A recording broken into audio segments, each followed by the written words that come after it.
হাসির পোঁটলা বেঁধে বর্ষ ভরা পুঁজি, বৃদ্ধ বছর উধাও হলো ভূতের মুলুক খুঁজি। নূতন বছর এগিয়ে এসে হাত পাতে ওই দ্বারে, বল দেখি মন মনের মতন কি দিবি তুই তারে? কি আর দিব, মুখের হাসি, ভরসা ভরা প্রাণ, সুখের মাঝে দুঃখের মাঝে আনন্দময় গান। কথায় বলে বাঙালির 12 মাসে 13 পার্বণ। আর এই পার্বণ যখনই এগিয়ে আসে তখন বাঙালির মুখ থেকে পার্বণ না এই কথাটা কিন্তু ভুলেও উচ্চারিত হয় না। প্রতি পার্বণেই বাঙালি পুরোপুরিভাবে প্রস্তুত। আর বাঙালির এই পার্বণ প্রবণতার কিন্তু আজ থেকে শুরু। আজ মানে পয়লা বৈশাখ, নতুন বছরের প্রথম দিন, বাংলা নববর্ষ 1433-এ আপনাদের সকলকে অনেক অনেক স্বাগত জানাই, শুভেচ্ছা জানাই, ভালোবাসা জানাই। ভালো কাটুক নতুন বছর। আমার তরফ থেকেও একই বক্তব্য যেটা স্নেহা বলল। আচ্ছা স্নেহা, তুই যে এত সুন্দর সুকুমারের ছড়াটা বললি, মনটা ভরে গেল। Thank you so much. Welcome. কিন্তু একটা মজার কথা বলি, এই যে তুই সুকুমার রায় ছড়াটা বলার পর প দিয়ে যে পানিংটা করলি, ওটা কিন্তু বেশ ইন্টারেস্টিং, খুব মজার। এবং এই পানিংয়ের কথায় আমার মনে পড়ে গেল, এই পানিংয়ের যিনি কিং মানে অনুপ্রাসের রাজা রসসাহিত্যিক শিবরাম চক্রবর্তীর একটা কথা আমার হঠাৎ খেয়াল হলো, বলবো সে কথাটা? তো বলো, নিশ্চয়ই।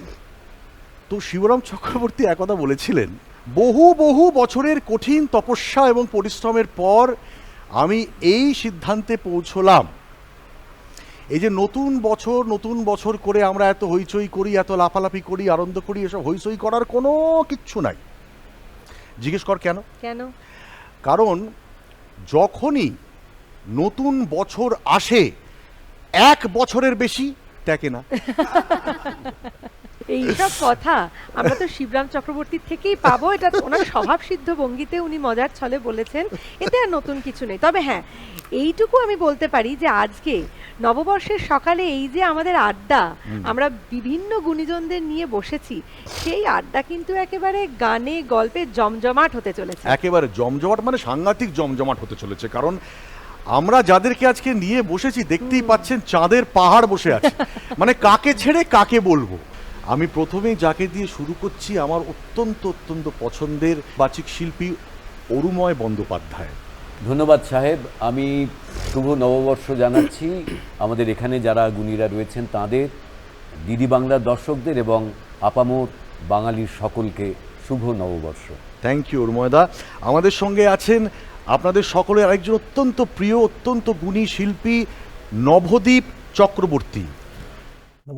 নমস্কার দাদা। আমি আমার তরফ থেকে সবাইকে বাংলা নববর্ষের শুভেচ্ছা এবং গুরুজনদের প্রণাম জানাচ্ছি।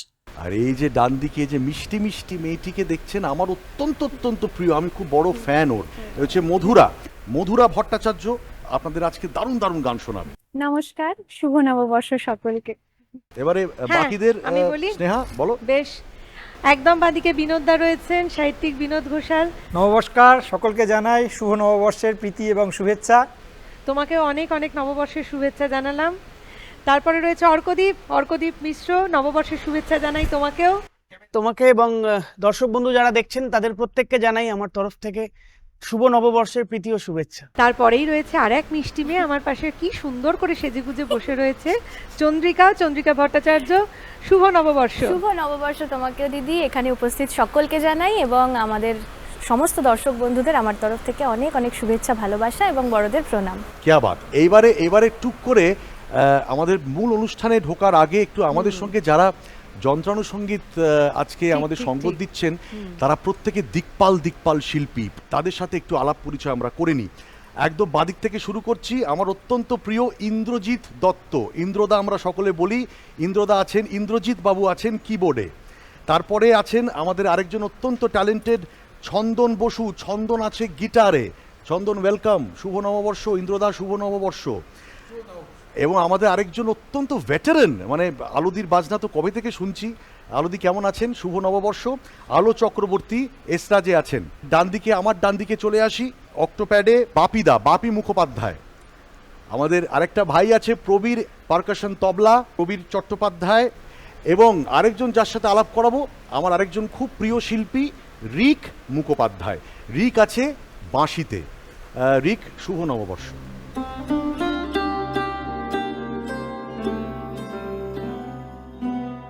আজ নববর্ষ।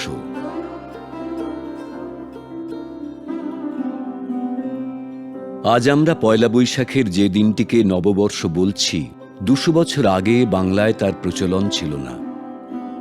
সে সময় নববর্ষের উৎসব বলতে ইংরেজি নববর্ষকেই বোঝানো হতো। সেকালের কবি ঈশ্বরগুপ্ত এই উপলক্ষে একটি কবিতা লিখেছিলেন। খ্রিস্ট মতে নববর্ষ অতি মনোহর, প্রেমানন্দে পরিপূর্ণ যত শ্বেত নর, চারু পরিচ্ছদ যুক্ত রম্য কলেবর, নানা দ্রব্যে সুশোভিত অট্টালিকা ঘর। এর আগে বাংলা নববর্ষে এই অট্টালিকা সুশোভিত করার কথা কোথাও পাওয়া যায় না। তখন বর্ষবিদায়ে গাজনের উৎসব, চড়ক এইসবই পালন হতো। পয়লা বৈশাখে ভূমির মালিকরা নিজ নিজ অঞ্চলের প্রজাদের মিষ্টান্ন বিতরণ করতেন, আপ্যায়ন করতেন। এই উপলক্ষে বিভিন্ন উৎসবের আয়োজন করা হতো। এই উৎসব ছিল একান্তভাবেই নতুন ফসলের অনুষ্ঠান। পরে তা ধীরে ধীরে আপামর বাঙালির সামাজিক অনুষ্ঠান হয়ে ওঠে। নববর্ষের উৎসব কোনো ধর্মের বাঁধনে বাঁধা পড়েনি। সম্পূর্ণ ধর্মনিরপেক্ষ এই উৎসবে বাংলার মানুষ মহানন্দে যোগ দিতেন। একে অন্যের বাড়িতে যাওয়া আসা, শুভেচ্ছা বিনিময়, খাওয়া দাওয়া, আনন্দ উৎসব মিলে সারা বছরের অন্য দিনগুলির থেকে সম্পূর্ণ স্বতন্ত্র হয়ে উঠত এই দিনটি। নববর্ষের ভোরে লাল খেরোর খাতা আর পূজার ডালি নিয়ে মন্দিরে মন্দিরে দোকানিদের পুজো দিয়ে হিসাবের নতুন খাতা খোলার প্রচলন সম্ভবত সেই অতীত থেকে এখনো পর্যন্ত সমানে চালু রয়েছে। সম্ভবত বণিক সম্প্রদায়ের দৌলতেই এই হালখাতার উদ্ভব হলেও ঠিক কবে আর কোথায় এটি শুরু হয়েছিল এই প্রশ্নের উত্তর আজও ইতিহাসের কাছে অধরা। কিন্তু এর নাম হালখাতা কেন? হাল শব্দের অর্থ বর্তমান কাল। তাই বর্তমান সনের দোকানের হিসেবের খাতাই হলো হালখাতা। অতীতে বাঙালির তোশক, বালিশের খোল যে ধরনের মোটা সুতোর কাপড় দিয়ে তৈরি হতো সেটাকে বলা হতো খেরুয়া বা খেরো। সেই অতীত থেকে লাল শালু দিয়ে এমন কাপড়ে মুড়ে আটপৌরে যে খেরোর খাতা, সেটিকেই হালখাতা বা নতুন খাতা করে পয়লা বৈশাখ তারিখে সেটার গায়ে সিঁদুর লেপে দিয়ে সিদ্ধিদাতা গণেশ, লক্ষ্মী, কালী এমন সব দেবতাদের পুজো করে দোকানিরা দোকানে নিয়ে আসেন। সারা বছরের হিসেব নিকেশ এতেই তুলে রাখা হয়। এই হালখাতার উদ্বোধন উপলক্ষে চলত মিষ্টি মুখ, যা আজও চলে। আর চলে আড্ডা, গল্প। একটা কথা বলি সাহেবদা, বলে ফেল। নববর্ষ এলেই কিন্তু একটা অদ্ভুত ছবি চোখের সামনে ভেসে ওঠে, জানো তো? আমি যেন চোখের সামনে দেখতে পাই যে একজন উত্তর কলকাতার বনেদি বাড়ির বাবু মশাই, হ্যাঁ, গিলে করা পাঞ্জাবি, ধাক্কা পাড়ের ধুতি পরে ফরাসে একেবারে আরাম করে শুয়ে রয়েছে। কার কথা বলছিস? আমার কথা বলছিস নাকি? ঠিক আছে। না, ওই রকম ইমাজিনেশন নয় আমার। কি সুন্দর আয়েশ করে বসে রয়েছেন, পেল্লায় মস্ত বাড়ি, বাইরে জুড়ি গাড়ি দাঁড়ানো রয়েছেন। বাবু মশাই আর একটু পরেই বেরোবেন এই নববর্ষের আমোদ করতে। বেল ফুলের আতরে মম করছে চারদিক, আলবোলায় টান দিচ্ছেন বাবু, আর ভুরুক ভুরুক ধোঁয়া উঠছে। আহা হা হা, কি দৃশ্য বলো তো। বাবু মশাইদের যে বিষয়টা স্নেহা বলল, এটাতে না আমার খুব নস্টালজিয়া হচ্ছে। কারণ হচ্ছে আমরা কিন্তু যদি একটু আমাদের ইতিহাস দেখি, পেছন দিকে একটু ফিরে তাকাই, তাহলে বাবু মশাইদের একটা বেশ স্বতন্ত্র একটা ইউনিক কালচার ছিল এবং সেটা নিয়ে প্রচুর গান বাজনা আছে। দারুণ। আমি কি একটুখানি তোর কাছে আসি? হ্যাঁ, মানে আমি তো জানি আমার দৃষ্টি তোর কাছেই যাবে নবদ্বীপ, এবং এই যে গানটাও গাইবে সেটাও কিন্তু বাবু মশাইদের জন্য একদম প্রযোজ্য গান। হ্যাঁ, ঠিক ঠিক। কি কিছু মনে পড়ছে কিছু গান? আমার অবশ্যই মনে পড়ছে কলকাতার বাবুদের বাবুয়ানি তো জগৎ বিখ্যাত। তাদের নানান ধরনের শখ এবং খেয়াল খুশির গল্প যেরকম আমরা গানে পাই সেরকম বইতে পড়েছি। তো সেরকমই একটি গান আমি বলছি। একটা কিন্তু শখ আমরা তোমারও আছে সেটা জানতে পেরেছি, আতর। ও তুই একটু গন্ধও পাই। কি আতর মাখতে ভালোবাসো? তো আমার মতো। তার মানে বাবু মশাই ব্যাপারটা এখনো আছে ভাই। হ্যাঁ, কোনো কিছু মনে লুপ্ত আছে, হয় না, সব একদম, কিছু আছে, থেকে যায়। একদম ইমপ্রিন্ট। একদম হ্যাঁ? এক্স্যাক্টলি থেকে যায়। নব, হ্যাঁ। নে একটু মনটা তো খুশখুশ করছে। আমি যে গানটি বলছি এটা হচ্ছে দুই বাবুর কথোপকথন। এক বাবু আরেক বাবুকে বলছে, দেখো আমি হচ্ছি সেরা বাবু, তা তুমি যতই বাবুয়ানি করো আমার বাবুয়ানিকে তুমি টেক্কা দিতে পারবে না।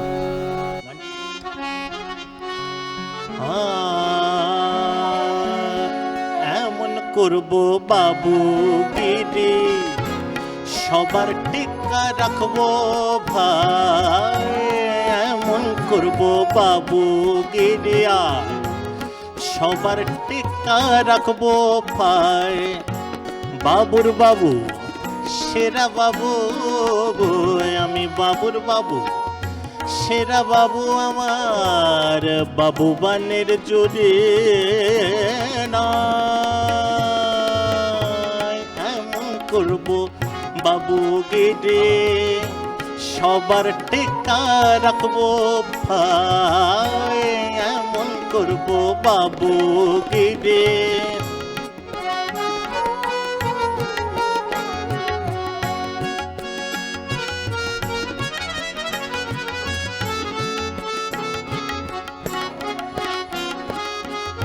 প্রথম বাবু বলছেন, ফুলবাগান সামনে রবে আর বৃষ্টিতে গোলাপ ছিটবে, ফুলবাগান সামনে রবে আর বৃষ্টিতে গোলাপ ছিটবে, আর হুইস্কি শ্যাম্পেন থাকবে হাতে, আর হুইস্কি শ্যাম্পেন থাকবে হাতে, কুইন ভিক্টোরিয়া নাচবে ভাই, হায় হায় হায় হায় হায়।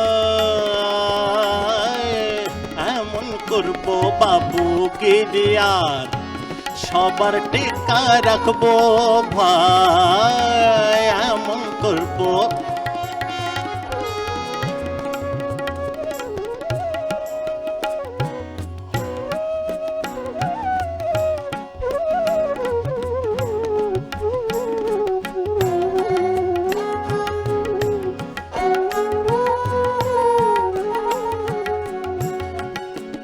এবার দ্বিতীয় বাবু বলছে, সাত মহলা বাড়ি রবে আর 10টা জুরি গাড়ি রবে আমার, সাত মহলা বাড়ি রবে আর 10টা জুরি গাড়ি রবে, আর উৎসবের এই শুভ দিনে, আর উৎসবের এই শুভ দিনে লর্ড ক্লাইভ বাজাবে শানায়। এমন করব বাবু গেরে, সবার টেকা রাখবো ভাই, এমন করব বাবু গেরে গো, বাবু গিরে এমন করব, বাবু গিরে এমন করব, আর এমন করব বাবু গিরে, আর সবার টেকা রাখবো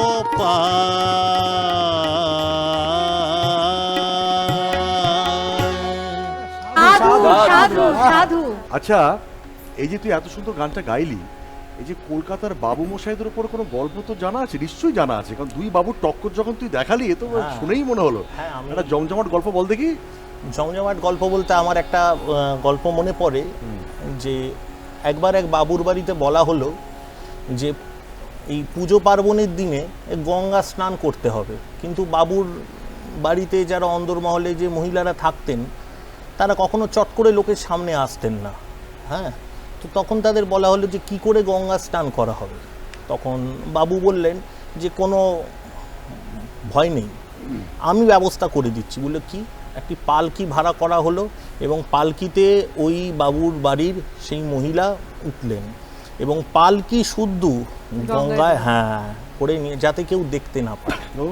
হ্যাঁ, এইরকম বাবুদের কিন্তু ব্যাপার ছিল। মানে এটা গঙ্গা স্নান না পালকি স্নান। হ্যাঁ, একদম সাংঘাতিক ব্যাপার। এই অরুণময়দা, কয়েকদিন আগে তুমি আমাকে একটা বাবুয়ানির গল্প শোনাচ্ছিলে, একটু শোনাও না আজকে সবাইকে।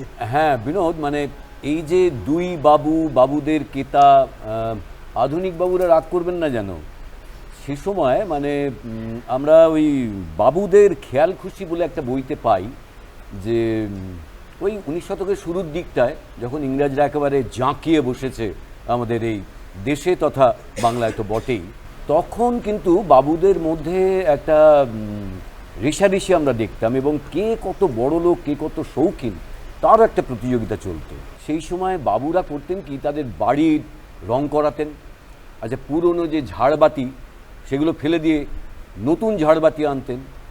এবং তোমার মানে হাটখোলার তনুবাবু বলে একজন বাবু ছিলেন, তিনি তার বাড়ি শুধু রং করাতেন তা নয়, আতর দিয়ে এবং ইরানি দামি আতর এবং গোলাপ জল সেই দিয়ে একেবারে পুরো বাড়ি ধুয়ে দিতেন।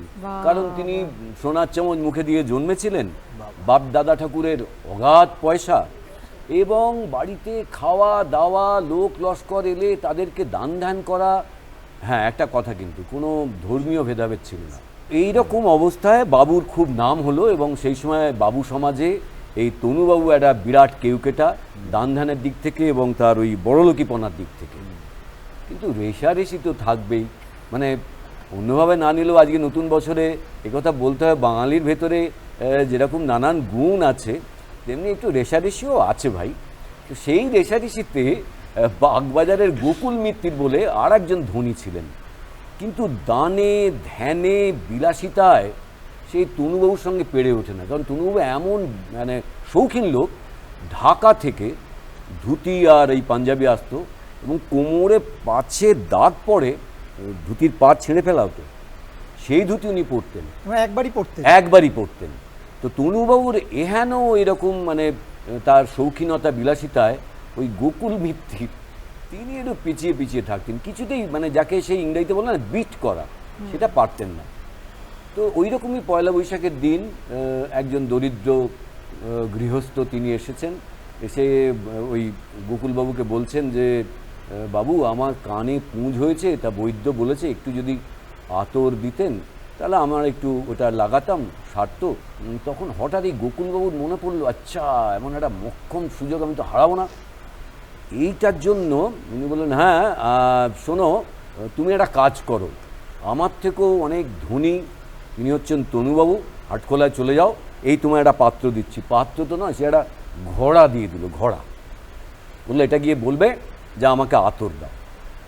তো সেই দরিদ্র গৃহস্থ, তার দরকার, সে আবার ওই হাটখোলা মানে বাগবাজার থেকে হাটখোলায় গিয়ে পৌঁছলো, এবং তনুবাবুকে বলল যে কর্তামশাই যদি আমাকে একটু আতর দেন, আমাকে এরকম গোকুল মিত্তির পাঠিয়েছে।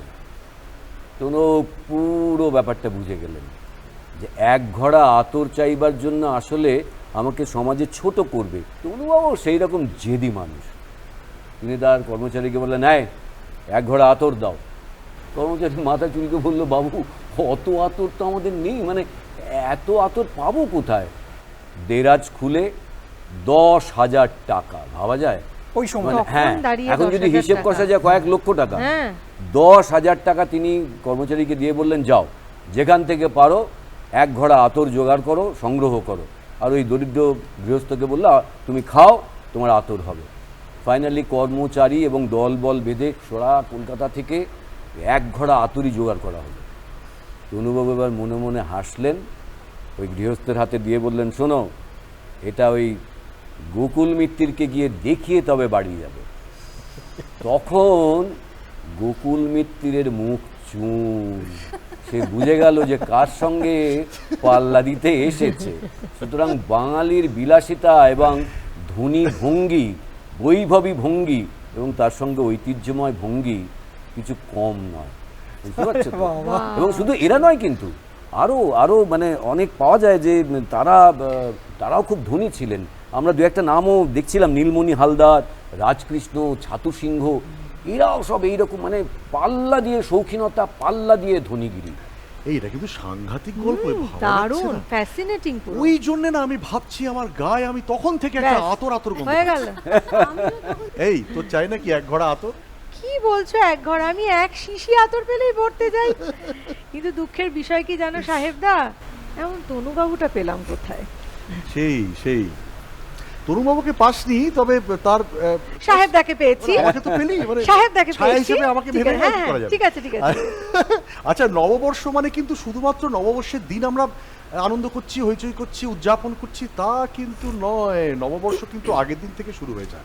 মানে আমি কেন বলছি, কারণ এই যে দোলের আগে তুই দেখবি ন্যাড়া পোড়া। ন্যাড়া পোড়ানো হয়, তো নববর্ষের আগে কি হয়? চড়ক। চড়ক। চড়ক একটা দারুণ ব্যাপার আহা, কিন্তু। চড়ক মেলা বল। চড়ক মেলা আমরা সেই অর্থে দেখিনি, আমি তো দেখিনি। ছোট ছোট মেলা আমাদের ছোটবেলাতেও দেখেছি। আমার বেলঘড়িয়ায় বাবা মা থাকেন, ওখানে একটা ছোট্ট করে চড়কের মেলা হতো, সেখানে সব বাড়ির বাচ্চাদেরকে নিয়ে বাবা মায়েরা যেতেন। কিন্তু চড়ক মেলা যেটা প্রপার সেরকম তো আমরা দেখিনি। তবে হ্যাঁ, পড়েছি, হুতম প্যাঁচার নকশায় পড়েছি। দু লাইন পড়ে শোনাই তোমাকে। প্লিজ পড়। গাজনতলায় সজোরে ঢাকঢোল বেজে উঠল, সকলে উচ্চস্বরে ভদ্রেশ্বরে শিব মহাদেব বলে চিৎকার করতে লাগলো। বাবু শিবের সম্মুখে ভূমিষ্ঠ হয়ে প্রণাম করলেন। আচ্ছা, এই শিব সেজে যে চড়কের দিন আসে, সেটা আবার আমি দেখেছি আমার শ্বশুর বাড়ি নদিয়ায়। আচ্ছা, একদম আসে ওরকম বাড়িতে, প্রত্যেকের বাড়িতে বাড়িতে শিব সেজে আসে, এবং আমাদের কিছু একটু দিতে হয় চাল, যে যার বাড়ি থেকে যেরকম যা পারে আর কি দিতে হয়। এবং তারপরে যদি আমরা বলি যে একটু কিছু নাচ দেখাও, তখন একটু নাচ দেখিয়ে লাস্টে ওই ত্রিশূলটা নিয়ে তেড়ে আসে। তখন বাচ্চা কাচ্চারা স্বাভাবিকভাবে একটু ভয় পেয়ে যায়, কিন্তু সে এক দেখার মতো ব্যাপার, শহরে আর দেখা যায় না। তুই যে এই যে হুতম আওড়াচ্ছিস তো, হ্যাঁ, আমার কোথায় যেন আমার একটা সেন্স বলছে অর্কদীপ বোধহয় কিছুটা প্রিপারেশন নিচ্ছে, ভেতরে ভেতরে একটা গুনগুন না, চলছে। মানে আমি যেটা হ্যাঁ? ভাবছিলাম সেটা হলো এই গাজন চড়ক এই পয়লা বৈশাখের সঙ্গে ভীষণভাবে জড়িয়ে রয়েছে। এটা আমাদের বাংলার একটা নিজস্ব সংস্কৃতির মধ্যেই পড়ছে। ঠিক। আর গাজন আর চড়কের মধ্যে কিন্তু পার্থক্য রয়েছে। গাজন হচ্ছে শিব ঠাকুরের সন্ন্যাস নেওয়ার উৎসব, যেটা শুরু হয় চৈত্র মাসের একদম শেষের দিকে, এবং এটা চলে প্রায় ওই মাসটা জুড়ে। কিন্তু চৈত্র মাসের শুরু থেকে একদম চৈত্র মাসের শেষ দিন, চৈত্র সংক্রান্তিতে ওটা শেষ হয়। আর চড়ক হচ্ছে চৈত্র সংক্রান্তির দিনই উদযাপিত হয়। তো পুরো বিষয়টাতেই রয়েছে পয়লা বৈশাখ আসার একটা আশা এবং শিবের গান। তাহলে একটু হয়ে যাক। এটা গাজনের গান হতেই পারে। হ্যাঁ, এটা গাজনের গান হোক, একদম। হোক। চলো প্লিজ।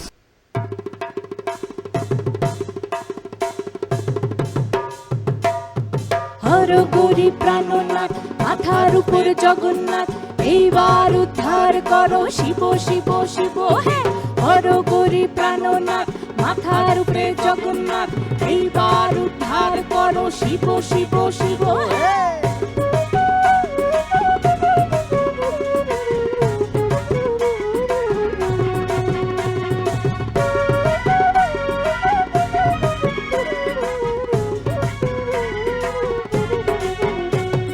শিব নাচে পার্বতী নাচে রে, আরে ও বাইরে আরো নাচে কুসে। শিব নাচে পার্বতী নাচে রে, আরে ও বাইরে আরো নাচে কুসে। বৃষে উন্মত্ত হইয়া পুষ্য তুইলা নাচে, বৃষে উন্মত্ত হইয়া পুষ্য তুইলা নাচে। ও শিব নাচো রে, নবীন কীর্তনের মাঝে নন্দী ভৃঙ্গি আদি সঙ্গ মৃদঙ্গ বাজিল রে। ও শিব নাচো রে, নবীন কীর্তনের মাঝে নন্দী ভৃঙ্গি আদি সঙ্গ মৃদঙ্গ বাজিল রে। ও শিব নাচো রে।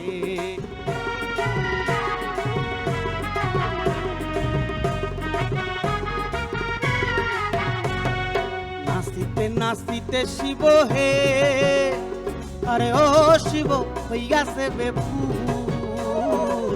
নাচিতে নাচিতে শিব হে, আরে ও শিব হইয়াছে বেপুর। আজিকার নাচনে রে হারাইবাই জাতি কুল, এই আজিকার নাচনে রে হারাইবাই জাতি কুল।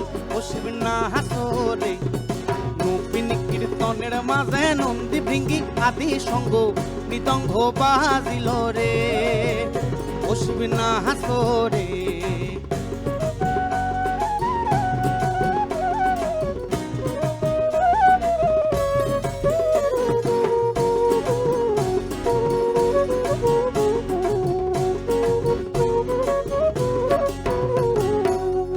নাচে লক্ষণে নাচে রে, ও নাচে মন্দ দড়ি তারা, রাম নাচে লক্ষণে নাচে রে, আরে ও বাইরে মন্দ দড়ি তারা।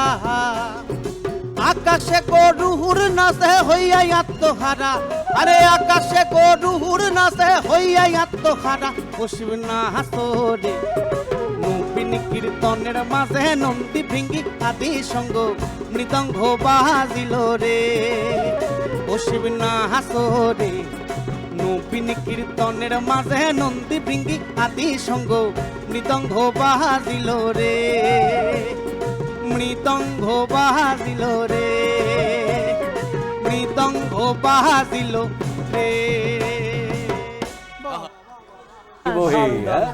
দারুণ। তোর সাথে আমাদের যারা যন্ত্রাণু সঙ্গীত পরিবেশন করেন আমাদের শিল্পীরা অনবদ্য সকলে, সাধু, क्या সাধু, बात, সাধু, সাধু, সাধু। Thank you so much. দারুণ। দেখ স্নেহা, বাংলা সংস্কৃতি কত ব্যাপ্তি, হ্যাঁ কত বৈচিত্র্য, মানে এটার বোধহয় আর জুড়ি মেলা মেলা ভার ভার, আর সত্যি। পাওয়া যাবে না। এই বৈচিত্র্য, এই ব্যাপ্তি, এটা নেই আর কোথাও। সত্যি তাই। আজকের দিনটা তো এই জন্যই সেলিব্রেট করা, এত একদমই তাই। বৈচিত্র্যকে সেলিব্রেট করা। আচ্ছা, হ্যাঁ। আমরা এই যে গান খাওয়া দাওয়া সাহিত্য বলছি, তুমি ভেবে দেখো ভৌগোলিক বৈচিত্র্যের কথা। হিমালয় যেমন রয়েছে তেমনি রয়েছে সাগর, ভাবা যায় এই হ্যাঁ। বাংলাতেই রয়েছে। যেমন আছে ইলিশ তেমনি আছে হিমসাগর। হয়ে গেল, হয়ে গেল। কোথায় ছিলাম আমরা, কোথায় চলে এলাম। বাঙালির অম্লশূল আর অগ্নিমান্দ যেমন বেশি, তার থেকেও বেশি হচ্ছে বাঙালির রসবোধ, এটা তো মানতে হবে। হ্যাঁ, ঠিক ঠিক। ঠিক ঠিক। বিনোদ একটু বলো বিনোদ দেখি, যদি আমাদের- বাঙালির রসবোধ নিয়ে তোমার তো প্রচুর। না, বাঙালির রসবোধ মানে হচ্ছে বাঙালির পরিচয়। রসহীন বাঙালি মানে হচ্ছে নুনহীন তরকারি। হ্যাঁ, সেটা মানে পাড়ার দোকানের চায়ের দোকান যে পাড়ায়, তার থেকে শ্মশান ঘাট, মানে কোনো জায়গাতে রসহীন বাঙালি পাওয়া যাবে না। এবং আমাদের বাঙালির যে চিরকালের যে আইকন রবীন্দ্রনাথ ঠাকুর, এবং তারপরেই যার নাম উচ্চারিত হয় কাজী নজরুল ইসলাম, তাকে বিদ্রোহী কবি হিসেবে জানি, কিন্তু এরা দুজনেই ছিলেন অত্যন্ত রসিক। হ্যাঁ, মানে তাদের রসবোধের কিন্তু কোনো তুলনা নেই। এটা কিন্তু মানে সর্বজন বিদিত। দুটো গল্প আমি বলবো, কেমন? বলো, এখন ইচ্ছে করছে বলতে। Please একটা বলো। হচ্ছে বলো, বলো। রবীন্দ্রনাথ ঠাকুর এবং নজরুল ইসলামের দুজনের গল্প, সেটা প্রথমে বলি। শান্তিনিকেতনে দেহলিতে বারান্দায় বসে রয়েছেন রবীন্দ্রনাথ ঠাকুর, কাজী নজরুল ইসলাম এসছেন দেখা করতে। গুরুদেবের পায়ের সামনে বসে দুজনে গুরু শিষ্য মিলে খুব আড্ডা চলছে। তো একসময় কাজী নজরুল ইসলাম গুরুদেবের পাটা মানে পা দুখানি নিজের কোলে নিয়ে পদসেবা করতে করতে হঠাৎ করে বলছে, খ্যাপা লোক তো গুরুদেব, আমার মাঝে মাঝে জানেন তো একটা ভারী চমৎকার ইচ্ছে জাগে। গুরুদেব ভাবলেন কি না কি বলবে। আচ্ছা বলো বলো দুখুক মিয়া, বলো কাজী কি বলবে। না, আমার মাঝে মাঝে খুব ইচ্ছে করে একটা মোটা লাঠি নিয়ে আপনার মাথায় দিই বাড়ি দিয়ে মাথাটা দিই ফাটিয়ে। বলে সে কি রে, কেন রে? বলে না, গুরুদেবের মাথা ফাটিয়েছি, এটা যখন চারদিকে ছড়িয়ে যাবে তখন আপনার সঙ্গে আমার নামটা উচ্চারিত হবে, সবাই আমার খুব প্রশংসা করবে। রবীন্দ্রনাথ তখন বলছে, ওরে কোন পাগলের পাল্লায় পড়লাম রে, এবারে আমায় বাঁচারে। এমন জোরে চিৎকার করলেন, যারা কর্মচারী ভৃত্য মুক্ত মুখ ছিলেন সকলে ছুটে এসছে, এসে দেখে গুরু শিষ্য দুজনে মিলে হাহা করে হাসছে। এইরকম হচ্ছে রসবোধের ব্যাপার। আর নজরুল ইসলাম আমরা ভাবি বলবীর, বলো উন্নত মমসী, না জানি কি গম্ভীর মানুষ, মোটেও না, একেবারে মোটেও না। correct, yes, gramophone yes. কোম্পানিতে একটা ঘটনা বলি। Yes. গ্রামোফোন কোম্পানিতে উনি তো মিউজিক ডিরেক্টর ছিলেন। তো উনি যখন আড্ডায় বসতেন তখন আর কারোর কোনো সময়সীমা, কোনো জ্ঞান থাকতো না। তো নানা রকমের মানুষ আসতেন। একদিন কাজী সাহেব তার যারা আব্বাসুদ্দিন, অমুক তমুক, এ মল্লিক, সকলে মিলে গল্পগুজব করছেন। গরমকাল, একজন লোক এলেন, ওই গরমের মধ্যে কোট টাই পরা, ঢলঢলে কোট প্যান্ট, এসে বলছে আমি একটুখানি কে মল্লিকের সঙ্গে দেখা করবো। কে মল্লিকের নাম তো আমরা জানি যে মোহাম্মদ কাসেম অ্যাকচুয়ালি নাম, কিন্তু ভক্তিগীতি গাইতেন। ওই সময় আবার মুসলমান ভক্তিগীতি গাইছে, অনেকে নিতে পারবেন না, সেই জন্য নামটা করা হয়েছিল কে মল্লিক। কে মল্লিকের সঙ্গে গিয়ে দেখা করলেন যে আমি স্যার এসছি, আপনি তো অনেকটা উঠে গেছেন, এবার আমায় একটু ওঠান। বলে তাই তো সিঁড়ি, আপনি উঠুন না। বলে না না, আমি সে ওঠার কথা বলছি না, আপনি তো গানের জগতে অনেক উন্নতি করেছেন, তো আমিও আপনার জেলারই মানুষ, আমাকে একটুখানি যদি গানের সুযোগ করে দেন রেকর্ডিং। বলে ওরমভাবে তো হয় না, পরীক্ষা দিতে হয়। হ্যাঁ, আমি পরীক্ষা দিতে প্রস্তুত, আমি এসেছি পরীক্ষা দিতে। বলে প্রস্তুত, আচ্ছা চলুন তাহলে দেখি কেমন প্রস্তুত। তো পরের দিন আসুন। বলে আজকে হবে না। বলে না, আপনি কালকে আসুন। তবে হ্যাঁ, আপনি বর্ধমান থেকে এসছেন বললেন তো, ওখানকার মিহিদানা এবং সীতাভোগ শুনেছি খুব বিখ্যাত, অনেককে খাওয়াতে টাওয়াতে হবে, তো আপনি এক হাঁড়ি সীতাভোগ আর এক হাতি মিহিদানা নিয়ে আসবেন। বলে আমি নিয়ে আসবো। পরের দিন তো সকালবেলাতে উনি 2 হাঁড়ি সীতাভোগ আর মহিদানা নিয়ে হাজির। কে মল্লিক এবং আব্বাসউদ্দিন আরও যারা যারা ছিলেন সকলে পেট ভরে সীতাভোগ এবং মিহিদানা খেলেন, বলে চলো তোমার রেকর্ডিং রুমে নিয়ে যাই। নিয়ে গিয়ে বসিয়েছেন। সে জি দাস, তার নাম হচ্ছে প্রফেসর জি দাস, সেই নামে তিনি নিজেকে পরিচয় করান। তো তিনি গান গাইতে শুরু করলেন। সে অতীব কর্কশ এবং বেসুরো গান। 2 বার শুনে বললেন, ওরে বাবা, আপনার দ্বারা তো রেকর্ডিং হবে না। বা কেন হবে না? বলে না, আপনার যা কণ্ঠস্বর তাতে আপনার আরও 2 বছর প্র্যাকটিস করা দরকার। জি দাস কোনো বলা কনে হাউ হাউ করে কাঁদতে শুরু করলো। হ্যাঁ, আমার কাছ থেকে মিহিদানা সীতাভোগ খেয়ে এখন বলছে আমার দিয়ে রেকর্ডিং করা হবে না, আমাকে দিয়ে গাওয়াতেই হবে। ভাবছি সর্বনাশী, কি কাঁদছে কেন, রেকর্ডিং একে তোলো, কিছুতেই উঠবে না। তখন ওখানকার ম্যানেজার ছিলেন ভগবতী বাবু, তিনি এসে বলছে, আরে ভদ্রলোক কে রেকর্ডিং রুমে এরভাবে হাউ হাউ করে কাঁদছে? বলে ওই দেখুন এই ব্যাপার হয়েছে। তখন বলছে এবার কি হবে? তো কাজী সাহেব তখন কোন কারণে জানি রেকর্ডিং রুমে এসছে, এসে বলছে একে, বলে কে মল্লিক ডেকে নিয়ে বলছে, কাজীদা এই ব্যাপার হয়ে গেছে, কেলেঙ্কারি করে ফেলেছি এবং ওর কাছ থেকে সীতাভোগ মিহিদানা খেয়েও ফেলেছি, এখন একে দিয়ে করবো কি? তখন বললো, না, খেয়ে ফেলেছো যখন, ওকে দিয়ে তো গাওয়াতেই হবে। তাহলে কি করা যায়? তো জি দাসকে ডেকে বললেন, এক কাজ করুন, আপনাকে দিয়ে আমি গান গাওয়াবো, আমি তো মিউজিক ডিরেক্টর, আপনি কাল আসুন। জি দাস খুব খুশি হয়ে চলে গেলেন। পরের দিন জি দাস আবার এসছেন। কাজী সাহেব আগেই শুনে নিয়েছিলেন দুকলি, সে বিভৎস বেসুরো, এমন ওস্তাদ, মানে আপনারা জানেন সকলেই যে মুখে মুখে বসে সুর এবং কথা রচনা করে উনি গাইতে পারতেন। তো জি দাসকে নিয়ে উনি রেকর্ডিং রুমে ঢুকলেন। শুধু তবলচি রয়েছে, কে মল্লিক রয়েছে, উনি রয়েছেন আর কাজী সাহেব রয়েছেন, ব্যাস 4 জন, আর কাউকে ঢুকতে বারণ করেছে। দিয়ে বললেন, আমি যেমন যেমন গাইব আপনিও তেমন তেমন গাইবেন। বলুন, গান।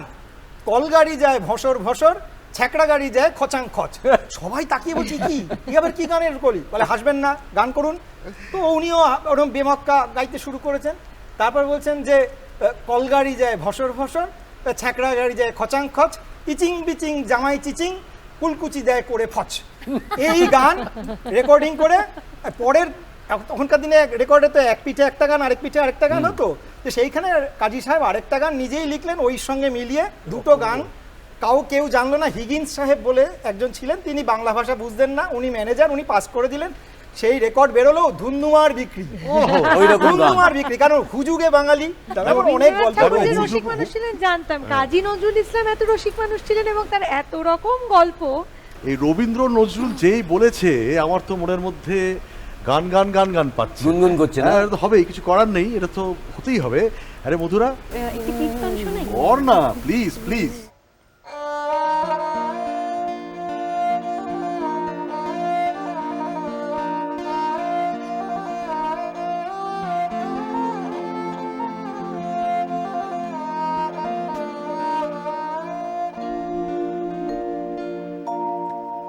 সখী সাজায় রাখলো পুষ্প বাসর, তেমনি করিয়া তোরা কে জানে কখন আসিবে ফিরিয়া, গোপিনীর মনোচরা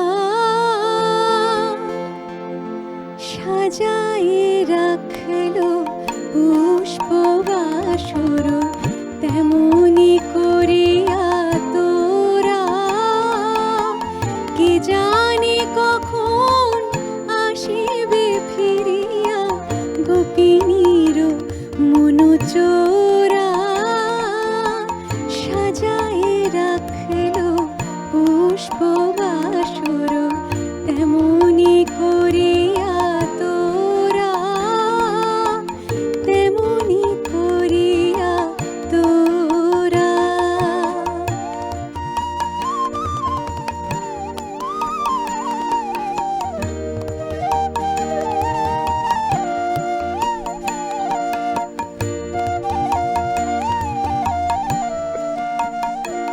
সে কি ভুলিয়া থাকিতে পারে তার চিরদাসী রাধিকারে, কত ঝড় ঝঞ্ঝায় বাদল নিশীথে এসেছে সে অভিসারে, সে কি ভুলিয়া থাকিতে পারে।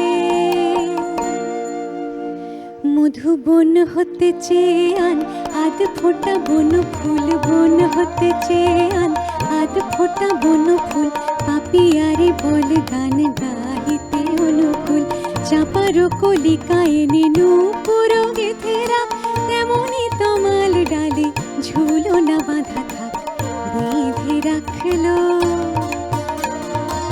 বেঁধে রাখলো ঝুলো না তেমনি, বেঁধে রাখলো ঝুলো না তেমনি, কৃষ্ণের পথ যে কৃষ্ণ তোমার ডালে ঝুলো না তেমনি, বেঁধে রাখলো।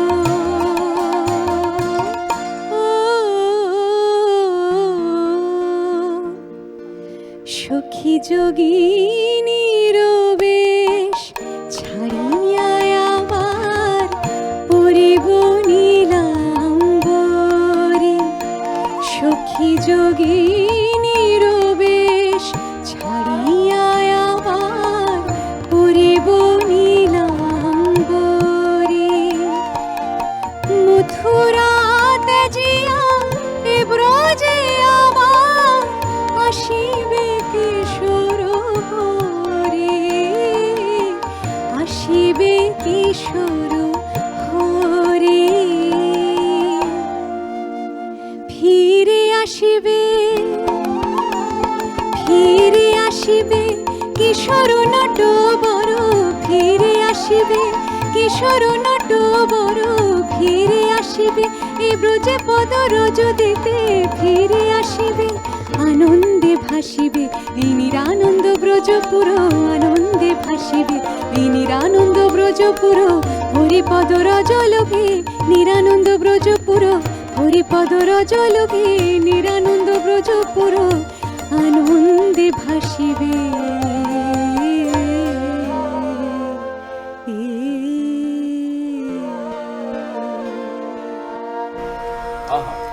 আনন্দে ভাসছে সকলে। এই যে রসটা, এই যে ভাইব্রেশনটা, এইটাই আসল জিনিস, একদমই তাই। এই এনার্জিটাই আসল। মানে গাইছিল আর কি, গায়ে কাঁটা দিয়ে উঠছিল এইরকম। সত্যি খুব অপূর্ব, ভীষণ ভালো গাইলে মধুরা। মধুরার এই অনবদ্য পারফরমেন্সের পর আমার একটা কথা বলতে ইচ্ছে করছে, একটু প্রেম নিয়ে বলি। হ্যাঁ মানে না হলে পারছিলেন না, না না, এতক্ষণ একটু প্রেম নিয়ে কথা না বলে তুমি পারছিলে না। ব্যাপারটা হচ্ছে ননদিনী বলো না গোরে এ ডুবেছে রাই, এ রাই যাতে না ডুবে আমাকে তো ধরতে হবে, হালটা আমাকেই ধরতে হবে, তবে না আর বেশি ডুবলে হবে না। তো বিষয়টা হচ্ছে বৈষ্ণব পদাবলী সময় থেকে আজকে সোশ্যাল মিডিয়া, প্রেম কিন্তু একই আছে। যদি অনেকে এই কথা বলে স্নেহা, জানিস যে আজকালকার যারা নতুন প্রজন্ম, তারা প্রেম কি জিনিস, প্রেমটাকে যেভাবে যাপন করা হয় সেটা নাকি তারা করতে পারে না। জেনজির কাছে প্রেমের সংজ্ঞাই সেরকম নেই আর কি, মানে জেনজির কাছেও প্রেমের কোনো মূল্য নেই। এই কথাগুলো আমি একেবারেই মানি না। আমিও মানি না গো, আমিও মানি না। তুমি তোমার যেটা বক্তব্য, আমি তোমার বক্তব্যের সঙ্গে একেবারে সহমত। আমি তোমাকে একটা ঘটনা বলি, আমি সবাইকে একটা ঘটনা বলি। এই কয়েকদিন আগে মেট্রো করে যাচ্ছিলাম, এবার মেট্রো করে যাচ্ছি, আমার পাশে আরেকজন একটি ছেলে দাঁড়িয়ে আছে, হাতে স্মার্টফোন, বেশ সুন্দর কেতাদুরস্ত সুটেড বুটেড, আর কানে একটা ব্লুটুথ হেডফোন গোজা।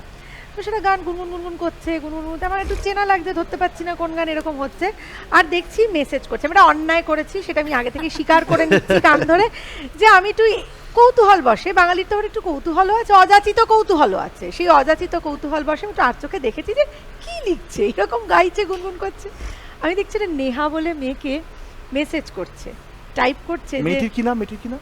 নেহা। স্নেহা নয়, স্নেহা নয়, তাহলে চেপে যেতাম, বলতাম না। নেহা বলেই বলছে।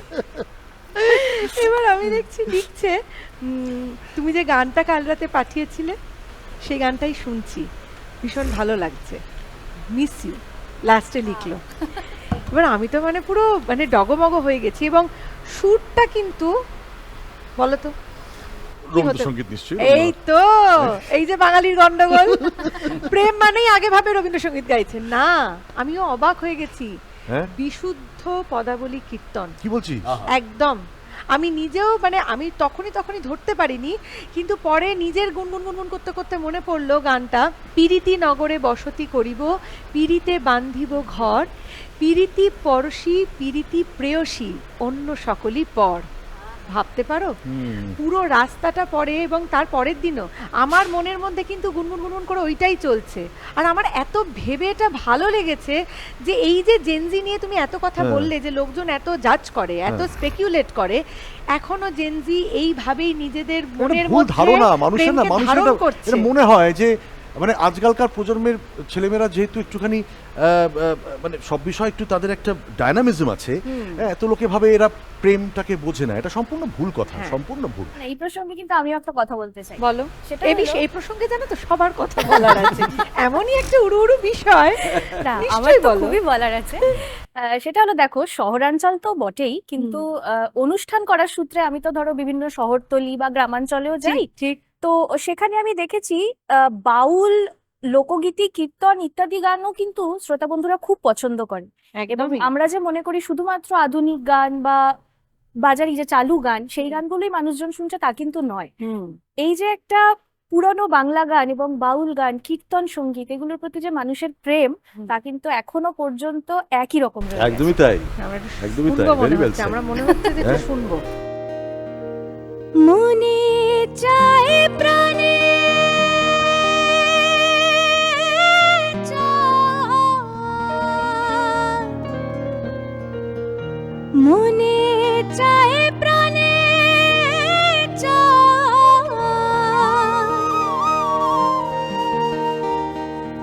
দিলে চাই চারে তোমরা কুঞ্জ সাজাও গো, আজ আমার প্রাণনাথ আসিতে পারে।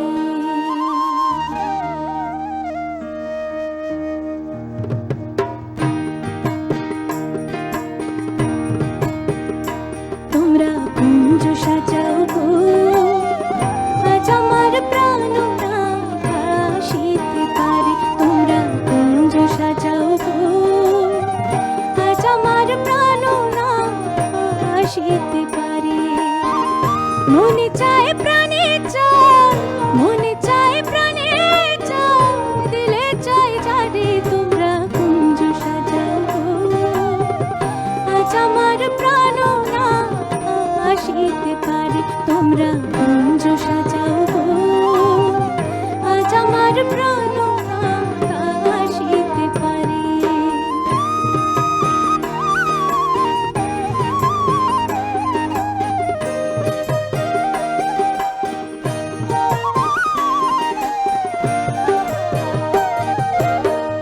বসন্ত সময় কোকিল ডাকে কুহু সুরে, বসন্ত সময় কোকিল ডাকে কুহু সুরে, যৌবন বসন্ত এমন থাকতে চায় না ঘরে। তোমরা কুঞ্জ সাজাও গো, আজ আমার প্রাণনাথ আসিতে পারে। তোমরা কুঞ্জ সাজাও গো, আজ আমার প্রাণনাথ আসিতে পারে।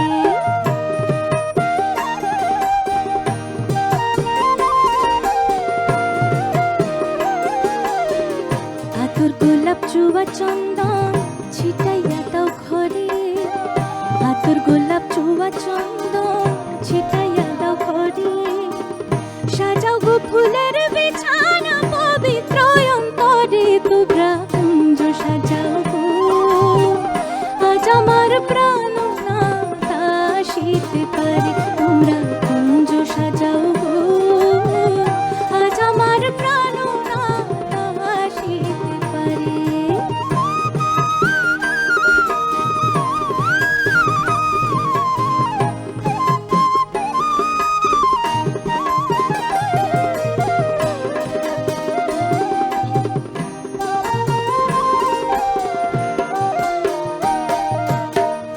আসিলে আসিতে পারে ভরসায় অন্তরে, আসিলে আসিতে পারে ভরসায় অন্তরে, করি মে কয়াইলে কি আর ছয়ড়া দিমু কারে তোমরা কুঞ্জ সাজাও গো আজ আমার প্রাণ না কাশিতে পারে তোমরা কুঞ্জ সাজাও গো আজ আমার প্রাণ না কাশিতে পারে মনে চায় প্রাণে চায় মনে চায় প্রাণে চায় দিলে চায় যারে তোমরা কুঞ্জ সাজাও গো আজ আমার প্রাণ না দাসিতে পারে তোমরা কুঞ্জ সাজাও গো আজ আমার প্রাণ না দাসিতে পারে তোমরা কুঞ্জ সাজাও গো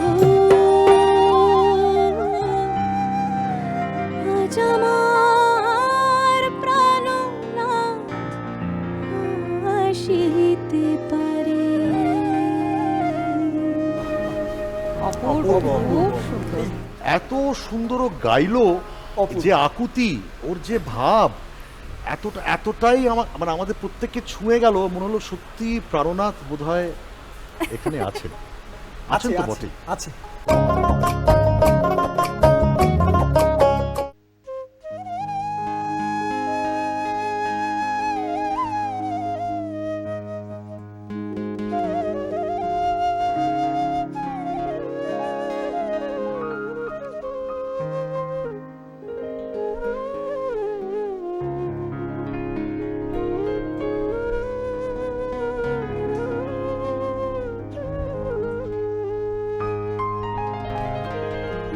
ও সোনা বন্ধুরে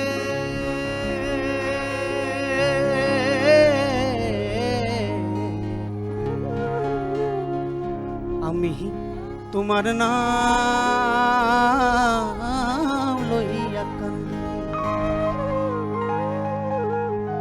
ও সোনা বন্ধুরে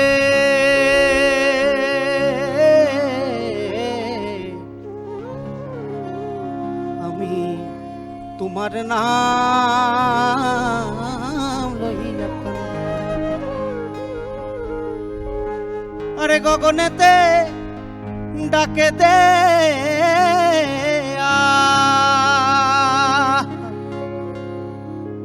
আরে গগনেতে ডাকে দে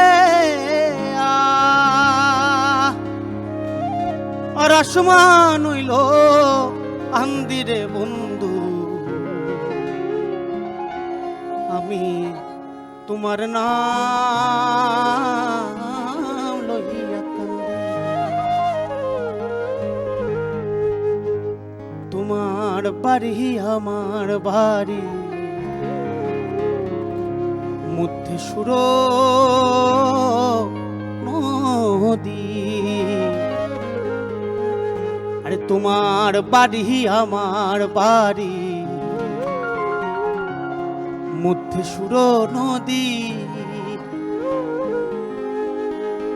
সেই নদীকে মনে হইলা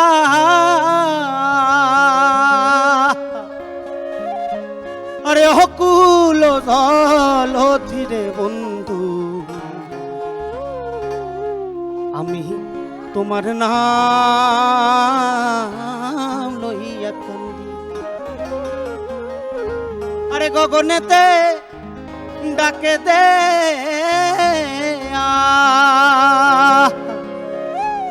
আর আসমান হইল আন্দিরে বন্ধু আমি তোমার নাম লইয়া কান্দি বাবা, অপূর্ব।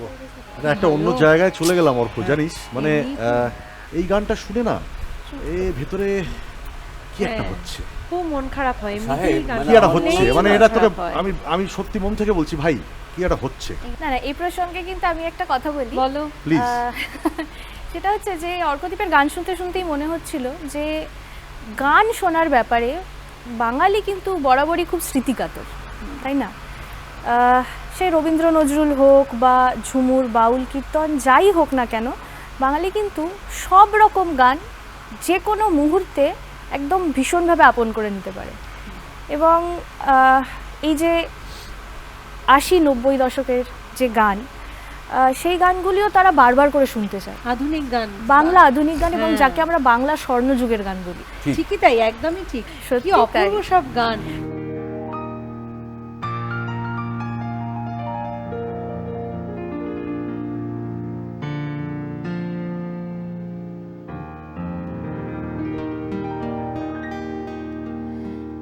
তুমি না হয় রহিতে কাছে,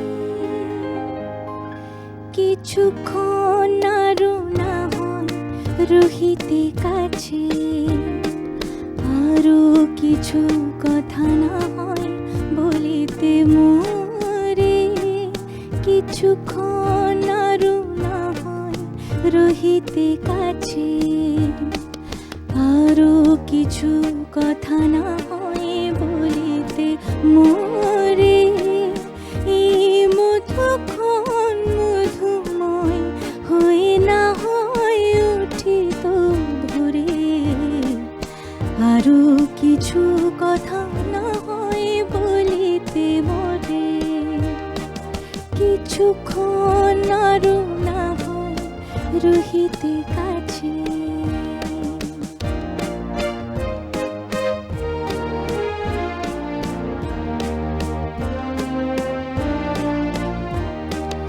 সুরে সুরভিতে না হয় ভরিত বেলা,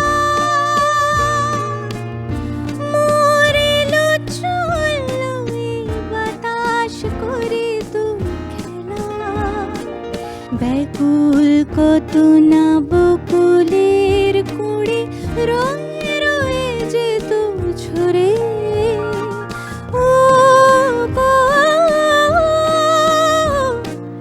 না হয় রহিতে কাছে, কিছুক্ষণ আরো না হয় রহিতে কাছে।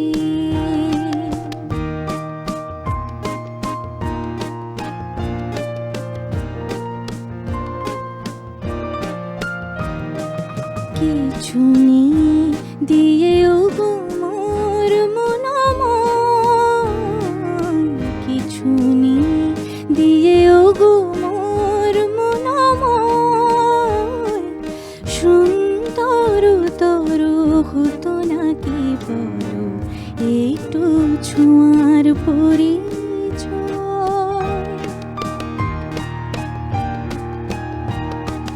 ভাবের লীলায় না হয় ভরিত আঁখি, আমারে না হয় আরো কাছে নিতে ডাকি, না হয় শোনাতে মরমের কথা মোর দুটি হাত ধরে, ও গো না হয় রহিতে কাছে, কিছুক্ষণ আরো না হয় রহিতে কাছে, আরো কিছু কথা না হয় বলিতে মোরে, এই মধুক্ষণ মধুময় হয়ে না হয় উঠিত ভোরে, আরো কিছু কথা না হয় বলিতে মোরে, কিছুক্ষণ আরো না হয় রহিতে কাছে, আরো কিছু কথা না হয় বলিতে মোরে।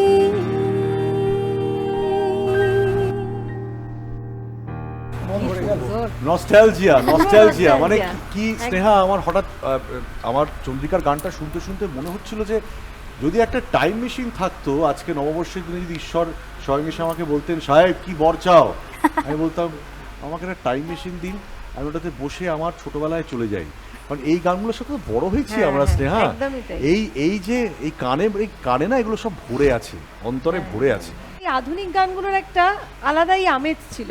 আমরা একটু বিনোদদার কাছে যাই। হ্যাঁ, বিনোদ দা। বিনোদদা শোনো না, বলছি যে সাহেবদার প্রিয় সাবজেক্টে আসছি, প্রেম। আবার আমার প্রিয় কেন? এই দেখো এসব আমার কি দরকার ছিল? আরে আমার এত রসগোল্লার কি প্রয়োজন? আমি তো খেলাম মিষ্টি। না বলি না, ভালো লাগে। সাহেবদার মনে দোলা লাগছে কিন্তু বলতে পারছে না, লজ্জা পাচ্ছে। তুমি তো প্রেমের অনেক গল্প লিখেছো, দুর্গাপুজোর প্রেম, সরস্বতী পুজোর প্রেম, নববর্ষের প্রেম নিয়ে কিছু লেখনি? নববর্ষের গল্প প্রেমের লিখেছি, তবে আমার এই 50 বছর বয়সে আমি আজকে সর্বসমক্ষে স্বীকার করছি যে আমি ছোটবেলা থেকে এ যাবৎকাল পর্যন্ত প্রতি বছর নববর্ষে প্রেমে পড়ি। না, কোনো মানবীর প্রেমে নয়, মিষ্টির প্রেমে। আমি একটু মিষ্টি বিলাসী যাকে বলে। হ্যাঁ, বাঙালির প্রতি পাড়ার প্রতি মোড়ে একটি করে মিষ্টির দোকান থাকবে। ওষুধের দোকান থাকুক বা না থাকুক, মিষ্টির দোকান থাকবে। অন্তত আমাদের নবগ্রামে রয়েছে, এটুকু আমি বলি। মানে এমন একটা জায়গায় আমাকে ভগবান পাঠিয়েছিলেন যে যেখানে শুধুই মিষ্টি আর মিষ্টি, প্রতি পা বাড়ালে 10 পা অন্তর একটি করে মিষ্টির দোকান। কেমন? তো ছোটবেলাতে নববর্ষের দিনটায়, মফস্বলের দিন, এখন খুব ভালো মতো মনে পড়ে যে বিকেলবেলা হলে একটা প্রবল ঝড় বৃষ্টি হয়ে যেত। মানে কালবৈশাখী ছিল ম্যান্ডেটরি, একদম হবেই হবে। তারপরে বাবার সঙ্গে বেরোতাম, প্রবল একটা মানে টেনশন কাজ করতো যে এই বছর কটা মিষ্টির প্যাকেট পাবো। বাবার সঙ্গে বেরোতাম, মুদির দোকান, ছোট গয়নার দোকান, চালের দোকান, যেখানে যেখানে মাসকাবারি চলে আর কি, বাঙালি মধ্যবিত্তের, সেসব জায়গাগুলোয় যেতাম, মিষ্টির প্যাকেট নিয়ে বাড়িতে ফিরতাম। হ্যাঁ, এবং তারপরে সাজিয়ে গুছিয়ে দেখা হতো যে কটা মিষ্টির প্যাকেট পেয়েছি। তারপরে যখন লেখক হয়ে গেলাম, আমার কিন্তু মানে ঈশ্বর বোধহয় লেখকই হয়ে পাঠালেন আমাকে। এখন তো প্রত্যেক দিন জানো এইখানের অনুষ্ঠান শেষ হবে, তারপর চলে যাব বইপাড়াতে, এবং প্রত্যেক প্রকাশকের কাছে যাব, সেখানে হে হে হে করে হাসি হবে, গল্প হবে, এবং তারপরে কোথাও রাজভোগ, কোথাও জলভরা, হ্যাঁ, কোথাও মানে রসকদম্ব। আমাকে নিচে চলো চলো। না, বলছি বিনোদ বাবুর এত সুন্দর মিষ্টি প্রেম কাহিনী, এটা শোনার পরে তোর কাছে একটু আসি নব। আমি এইটুকু তোর কাছ থেকে শুনতে চাই, কারণ আমি ভাই গান বাজনা প্রিয় মানুষ, তো মানে আমি গান বাজনা আমার সব কিছু, মানে আমার জীবনের আত্মাটা জড়িয়ে আছে আমার গান নিয়ে। এবং নিধুবাবুর টপ্পা, হ্যাঁ, ওইটার কোনো জুড়ি হয় না, ঠিক আছে? নিধুবাবুর এত সুন্দর সুন্দর মিষ্টি প্রেমের গান আছে, এবং আমার তো মনে হয় যে নিধুবাবু আর টপ্পা এই দুটো হচ্ছে একটা আধুনিক এপিটার ওপিট। হ্যাঁ, তোর কাছ থেকে একটু শুনতে চাই। নিধুবাবু সর্বপ্রথমে ছাপড়ায় ইস্ট ইন্ডিয়া কোম্পানির অধীনে কাজ করতেন। সেখান থেকে ওনার টপ্পার শিক্ষা, এবং পাঞ্জাবি টপ্পার থেকে উনি একটু পরিবর্তন করে বাংলা টপ্পাকে ভাবপ্রধান এবং ভাষা প্রধান করে উনি সকলের কাছে নিয়ে আসেন, এবং এটা ছিল মানব প্রেমের গান। তো এই যেটি গানটি বলছি সেটা নিধুবাবু পয়লা বৈশাখ উপলক্ষে রচনা করেছিলেন। শুধু নিধুবাবু নয়, গোপাল উড়িয়া এবং প্রমুখ ব্যক্তিত্বরা গান রচনা করেন। আমি এক লাইন বলছি ছোট করে নিধুবাবুর এই গানটি। নিধুবাবু লিখলেন, পুরাতন হলো গত, আসে নবা গত দিন, স্মৃতিপটে আঁকা ছবি, স্মৃতিপটে আঁকা ছবি, ঝরা পাতা সমলি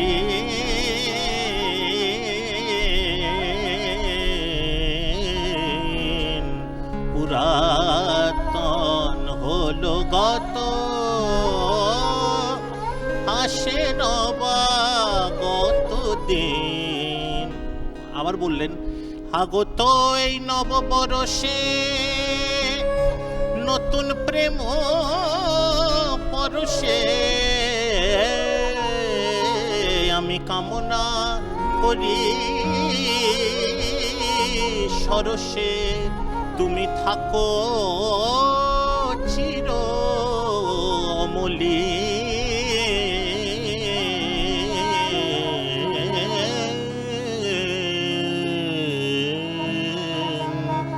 পুরাতন হলো গত, আসে নবাগত দিন। আর গোপাল উড়িয়া লিখলেন, নতুন বরস জাগায় হরস সরস করে মন, নতুন বরস জাগায় হরস সরস করে মন, বৈশাখের এই সম্মেলনে, বৈশাখের এই সম্মেলনে বিশেষ আয়োজন, নতুন বরষ জাগায় হরষ সরস করে মন।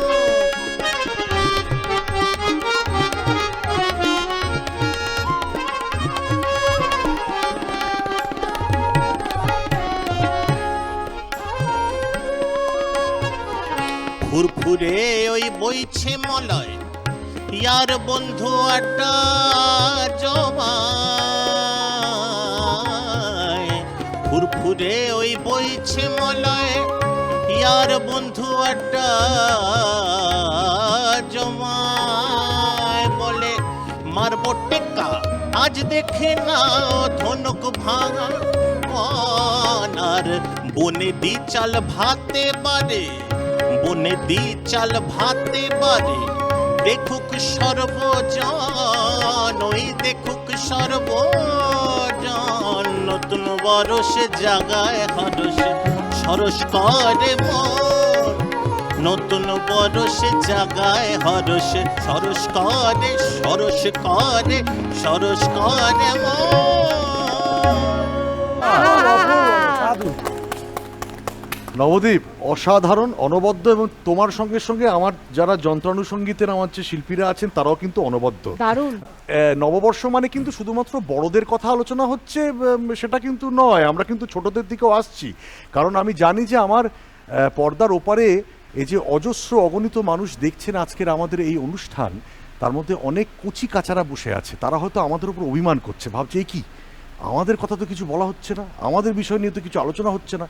আচ্ছা অরুণময়দা, তুমি ছোটদের নিয়ে আবার কিছু বল। বটেই তো, মানে ছোটদের নিয়ে বলতে পারলে আমাদের সকলেরই ভালো লাগে। এই যে যেমন নবদ্বীপ নতুন বছর ইত্যাদি নিয়ে টপ্পা এবং গোপালুরের গান করলেন, সুকুমার রায় কিন্তু তার সুকুমার সমগ্রে দুটো ছড়া লিখেছেন। একটা হচ্ছে বর্ষ গেল বর্ষ এলো, আর একটা হচ্ছে নূতন বৎসর।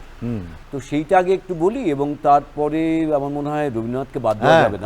আগে রবীন্দ্রনাথের একটি একদমই ছোটদের জন্য বলি। নূতন বছর নূতন বছর, সবাই হাঁকে সকাল সাঁঝে, আজকে আমার সূর্যি মামার মুখটি জাগে মনের মাঝে। মুশকিল আসান করলে মামা, উস্কিয়ে তার আগুন খানি, স্কুলেতে লাগলো তালা, থামলো সাধের পড়ার ঘানি। আয় তবে আয় নবীন বরষ, মলয় বায়ের দোলায় দুলে, আয় সঘনে গগন বেয়ে পাগলা ঝড়ের পাল্টি তুলে, আয় বাংলার বিপুল মাঠে শ্যামল ধানের ঢেউ খেলিয়ে, আয় রে ছুটে ছুটির দিনে আম কাঁঠালের খবর নিয়ে। আয় দুলিয়ে তালের পাখা, আয় বিছিয়ে শীতল ছায়া, পাখির নিড়ে চাঁদের হাটে, আয় জাগিয়ে মায়ের মায়া। তাতুক না মাঠ, ফাটুক না কাঠ, ছুটুক না ঘাম নদীর মতো, জয় হে তোমার নূতন বছর, তোমার যে গুণ গাইব কত। পুরানো বছর মলিন মুখে যায় সকলের বালাই নিয়ে, ঘুজল কি ভাই মনের কালি সেই বুড়োকে বিদায় দিয়ে। নূতন সালে নূতন বলে, নূতন আশায় নূতন সাজে, আয় দয়ালের নাম লয়ে ভাই যাই সকলে যে যার কাজে। রবীন্দ্রনাথের ছড়ায় রবীন্দ্রনাথ একদম ছোটদের জন্য বলছেন যে এখনও তো বড় হইনি আমি, ছোট আছি ছেলে মানুষ বলে, দাদার চেয়ে অনেক মস্ত হব বড় হয়ে বাবার মতো হলে। দাদা তখন পড়তে যদি না চায়, পাখির ছানা পোষে কেবল খাঁচায়, তখন তারে এমনি বকে দেব, বলবো তুমি চুপটি করে পড়ো, বলবো তুমি ভারী দুষ্টু ছেলে। যখন হব বাবার মতো বড়, তখন নিয়ে দাদার খাঁচাখানা ভালো ভালো পুষ্প পাখির ছানা। 10:30 যখন যাবে বেজে, নাবার জন্য করব না তো তাড়া, ছাতা একটা ঘাড়ে করে নিয়ে চৌটি পায়ে বেরিয়ে আসবো পাড়া। গুরুমশাই দাওয়া এলে পরে চৌকি এনে দিতে বলবো ঘরে, তিনি যদি বলেন সিলেক্ট কোথা, দেরি হচ্ছে বসে পড়া করো, বলবো আমি খোকা তো আর নেই, হয়েছে যে বাবার মতো বড়। গুরুমশাই শুনে তখন কবে, বাবু মশাই আসি এখন তবে। খেলা করতে নিয়ে যেতে মাঠে, ভুলু যখন আসবে বিকেলবেলা, আমি তারে ধমক দিয়ে কব, কাজ করছি গোল করো না মেলা। রথের দিনে খুব যদি ভিড় হয়, একলা যাব, করবো না তো ভয়। মামা যদি বলেন ছুটে এসে হারিয়ে যাবে, আমার কোলে চড়ো, বলবো আমি, দেখছো নাকি মামা, হয়েছে যে বাবার মতো বড়। দেখে দেখে মামা বলবে, তাই তো, খোকা আমার সেই খোকা আর নাই তো। আমি যেদিন প্রথম বড় হব, মা সেদিনে গঙ্গা স্নানের পরে আসবে যখন খিড়কি দুয়ার দিয়ে, ভাববে কেন গোল শুনিনে ঘরে। আমি তখন চাবি খুলতে শিখে যত ইচ্ছে টাকা দিচ্ছি ঝিকে। মা দেখে তাই বলবে তাড়াতাড়ি, খোকা তোমার খেলা কেমন তর। বলবো আমি, মাইনে দিচ্ছি আমি, হয়েছি যে বাবার মতো বড়। ফুরোয় যদি টাকা, ফুরোয় খাবার, যত চাই মা এনে দেবো আবার। আশ্বিনেতে পুজোর ছুটি হবে, মেলা বসবে গাজন তলার হাটে। বাবার নৌকো কত দূরের থেকে লাগবে সে বাবুগঞ্জের ঘাটে। বাবা মনে ভাববে সোজাসুজি, খোকা তেমনি খোকাই আছে বুঝি। ছোট ছোট রঙিন জামা জুতো কিনে এনে বলবে আমায়, পড়ো। আমি বলবো, দাদা পড়ুক এসে, আমি এখন তোমার মতো বড়। দেখছো নাকি যে ছোট মাপ জামার, পড়তে গেলে আঁট হবে যে আমার। সুতরাং রবীন্দ্রনাথের বলার কি ভঙ্গি, দেখার কি ভঙ্গি, সেটা সুকুমার রায়ও যেমন পাই, অন্যান্য কবিদের মধ্যেও পাই, কিন্তু রবীন্দ্রনাথ অনবদ্য। অরুময়দা, বলো। ছোটদের গান কবিতা ছড়া শুনলে মনের ভেতরটা কিরকম তাজা হয়ে যায়, হ্যাঁ, বটে। আবার কিরকম মনে হয় যে ছোটবেলাতে আবার চলে যাই। হ্যাঁ, সত্যি এটা আমার খুব মনে হয়, ওটা একদম, অসম্ভব একদম। একটা না, ওই একটা নস্টালজিয়া হয়। আমার ছোটবেলাটা বড্ড মনে পড়ে, জানিস তো হ্যাঁ, স্নেহা। হ্যাঁ, হ্যাঁ। আর যত আমরা বড় হই এবং বুড়ো হই, হ্যাঁ। তত আরো বেশি করে ছোটবেলা কিশোরবেলা যেন টানতে একদমই থাকে। একদমই সেই ছোটবেলার গান, ছোটবেলার কবিতা, কবিতা, ছোটবেলার হ্যাঁ। সে মানুষগুলো চারপাশের পাড়া। হ্যাঁ, এবং ছোটবেলার নববর্ষ, ছোটবেলার হ্যাঁ, ওই যে হ্যাঁ। বিভিন্ন দোকানে গিয়ে মিষ্টির হালখাতা বাক্স কালেক্ট করতাম, করা, হ্যাঁ, হ্যাঁ, যে সেগুলো হ্যাঁ, খাওয়া, এনজয় করা। শাড়ি পরা তো তখন রেয়ারেস্ট অফ আহা, রেয়ার সত্যি তো ইভেন্ট তাই। ছিল। দুবার মানে বছরে 2-4 বার শাড়ি হ্যাঁ, পরতে পারতাম আর কি। হ্যাঁ। এবং তার সঙ্গে একটু ইতিউতি এদিক ওদিক ছিল, আর সেগুলোর একটা আলাদা মাধুর্য ছিল, কারণ সোশ্যাল মিডিয়া বা এরকম স্মার্টফোন ছিল না। হ্যাঁ, কারণ এখন তো সবটাই নববর্ষে ওই ইমোজি আর স্মাইলিতেই ব্যাপারটা চলে হ্যাঁ, গেছে আর কি, মানে হ্যাঁ, সবটাই হ্যাঁ। গ্যাজেটে। শুভ নববর্ষ, একটা গোলাপ, মানে গোলাপ কেনা একটু খরচপাতি আছে বলেই লোকে কেনে না আর কি, সবটাই ছবিতে করে দেয় আর কি। ফরওয়ার্ডেড ছবি। ফরওয়ার্ডের ছবি। হ্যাঁ, হ্যাঁ, মানে একজন বলেছিল না, খুব মহান ব্যক্তি বলেছিল, খুব মহান ব্যক্তি, আমি আপনাকে বলছি শুনুন, এই খুব ইন্টারেস্টিং এটা। একটা মহান ব্যক্তি বলেছিল, যেটা জীবনে তুমি কিনবে না বা পারবে না বা করতে পারছো না বা দেখতে পাচ্ছ না, ভেবে নেবে। সে মহান ব্যক্তির নাম কি জানেন? সাহেব চট্টোপাধ্যায়। বলো, দর্শকদের আমি আগেই জানিয়েছি Thank you, thank you. আগেই জানিয়েছি, এটা সাহেব চট্টোপাধ্যায়। তবে হ্যাঁ, এটা ঠিক কথা, রবীন্দ্রনাথ বলো বা সুকুমার রায় বলো, দুজনেই কিন্তু চির আধুনিক। আরে হ্যাঁ। বাবারে, একদম। আচ্ছা, চন্দ্রিকার কাছে আমরা যাই। চন্দ্রিকা, বাংলা গানের বিভিন্ন রকমের ধারা আছে, বিভিন্ন রকমের শৈলী আছে, তার মধ্যে কিন্তু আধুনিক গানও একটা শৈলী, একদমই। যেটা আমরা ভীষণ ভাবেই চেরিশ করি। আমার আমাদের মনে আছে নজরুল গীতি, হ্যাঁ, রবীন্দ্রসঙ্গীত, বাউল গান, বাউল, কীর্তন, কীর্তন, সবই। সবকিছুর মধ্যে আধুনিক গান হচ্ছে আরেকটা ধারা, আরেকটা ধারা, শৈলী। একদমই তাই। সেই ছোটবেলার কথা বলছিল তো, ছোটবেলার মনে আছে ক্যাসেটের এপিঠে ওপিঠে গান, এবং সেখানে লেখা থাকতো যে অমুক শিল্পীর অমুক আধুনিক গান। এবং হ্যাঁ, কি গায়কি, কি সব, সুর, হ্যাঁ, কি দারুণ, কথা, দারুণ, কি অপূর্ব। আহা। এখনো ওই জন্য আমরা গুনগুন করি, এখনো হ্যাঁ। আমরা অবসরে শুনি, এখনো সত্যি। কোনো জায়গায় অনুষ্ঠান করতে গেলে সেই গানগুলোই কিন্তু চিরন্তন আবেদন নিয়ে রাখে। একদমই, একদমই ঠিক। একদম। তো তুমি আমাকে একটা কথা বলো, তোমার কাছে আধুনিক গান মানে কি? তুমি আধুনিক গান বলতে ঠিক কি বোঝো? আমার কাছে আধুনিক গান মানে যে গান কখনো বুড়ো হয় না, যে গান বারবার শুনতে ইচ্ছা করে, সে পঞ্চকবির গানই হোক, নজরুল গীতি হোক, কি বাউল সঙ্গীতই হোক, কি ঝুমুর গান হোক। আর সবচেয়ে বড় আধুনিক গান আমার মনে হয় সর্বকালের সর্বযুগের শ্রেষ্ঠ গীতিকার এবং সুরকার যিনি, তার গান। এখন আমি যে গানটা গাইবো, রবি ঠাকুরের গান। বেশ, হোক রবি ঠাকুরের একটা গান।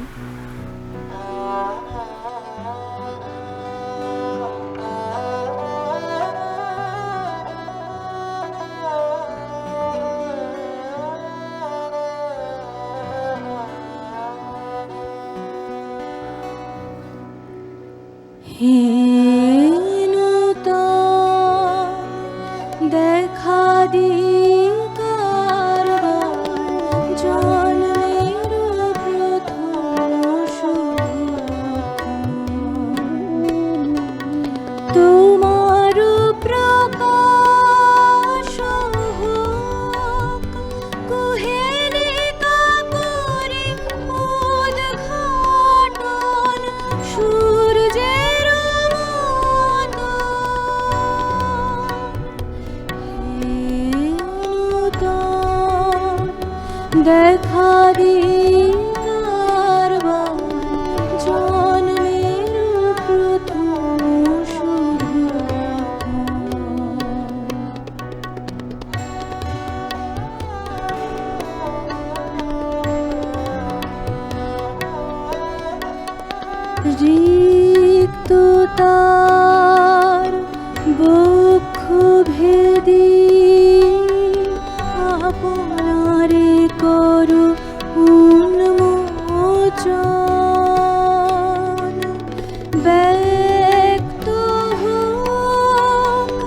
জীবনের জয় ব্যক্ত হোক তোমা মাঝে অসীমের চিরবিস্ময়। উদয় দিগন্তে শঙ্খ বাজে, মোর চিত্ত মাঝে। উদয় দিগন্তে শঙ্খ বাজে, মোর চিত্ত মাঝে। চিরনূতনের দিল ডাক, 25শে বৈশাখ হে নূতন, হে নূতন। দেখা দিবার জন্মের প্রথম শুভ। সাধু সাধু। ঠিক বলেছো চন্দ্রিকা, এইরকম কিছু গান আছে যেগুলো কোনোদিন পুরনো হয় না, একদমই তাই। চিরন্তন রয়ে যায়। আমি একটু মানে চন্দ্রিকা থেকে আরেকটা মিষ্টি মেয়ে মধুরার কাছে আসি। আচ্ছা মধুরা, দেখো এতগুলো বছর ধরে, দীর্ঘ সময় ধরে বাংলা গানে তো অনেক পরিবর্তন এসছে, অনেক নতুনত্ব এসছে। আমরা যদি 90-এর দশকের কথা বলি তাহলে কবির সুমন মানে তৎকালীন সুমন চট্টোপাধ্যায়ের গান, অঞ্জন দত্তর গান, নচিকেতার গান আমাদের কিন্তু একটা ফ্রেশ একটা ফিল দিয়েছিল। এবং তার সঙ্গে সঙ্গে বাংলা ব্যান্ডের পুনর্জন্ম হয়েছিল মোহিনীর ঘোড়াগুলির অনেকগুলো বছর পর। এবার ধরো তুমি তো বিভিন্ন জায়গায় অনুষ্ঠান করতে যাও, বিভিন্ন ধরনের রিকোয়েস্ট আসে শ্রোতা বন্ধুদের কাছ থেকে, এই ধরনের গানের রিকোয়েস্ট পাও? হ্যাঁ, এই সময়ের গানের কিছু রিকোয়েস্ট তো আসে, কিন্তু তাদের শিল্পীদের মুখেই হয়তো সেগুলি বেশি শোনা পছন্দ করেন। আমার মানে অনুষ্ঠানে যদি বলা যায় তাহলে অবশ্যই রিকোয়েস্টের কথা যদি বলি, স্বর্ণযুগের বাংলা গানের রিকোয়েস্ট আসে। কে বাত। আচ্ছা শোন, তুই এবার একটা তোর পছন্দের আধুনিক গান গা দেখি, বাংলা আধুনিক গান। নিশ্চয়ই নিশ্চয়ই নিশ্চয়ই। কোনটা করবি? তাহলে হৃদয়নাথ মঙ্গেশকরজির সুরে লতাজির একটি অত্যন্ত প্রিয়। তুই যাদের নাম নিচ্ছিস সব তো মনের এখানে মণিকোঠায় বসে আছেন। চলো শুরু করো।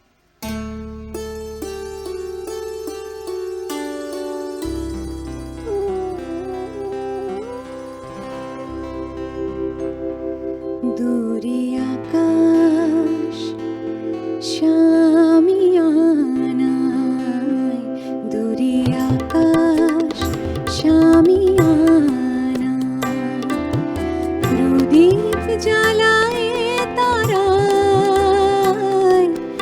জেগে জেগে কি যে ভাবে কে জানে, মনু ছাড়া দূরে আকাশ শামিয়ানা, দূরে আকাশ শামিয়ানা।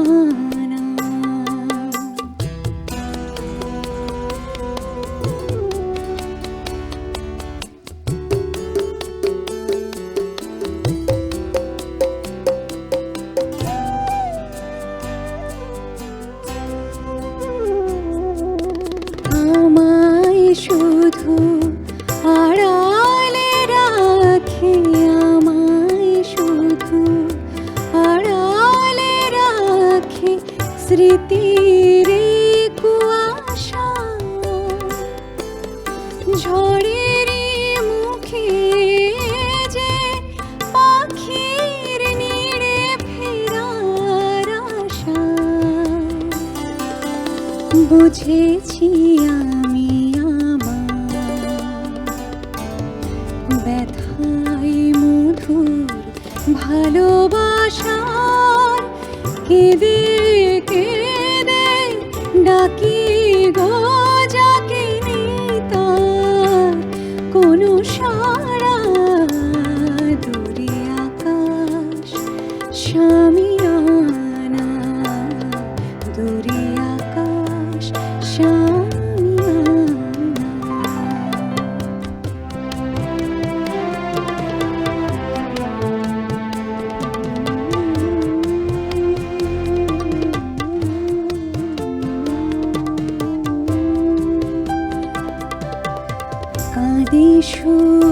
বাঁশিতে হাই কান্না আমার কেন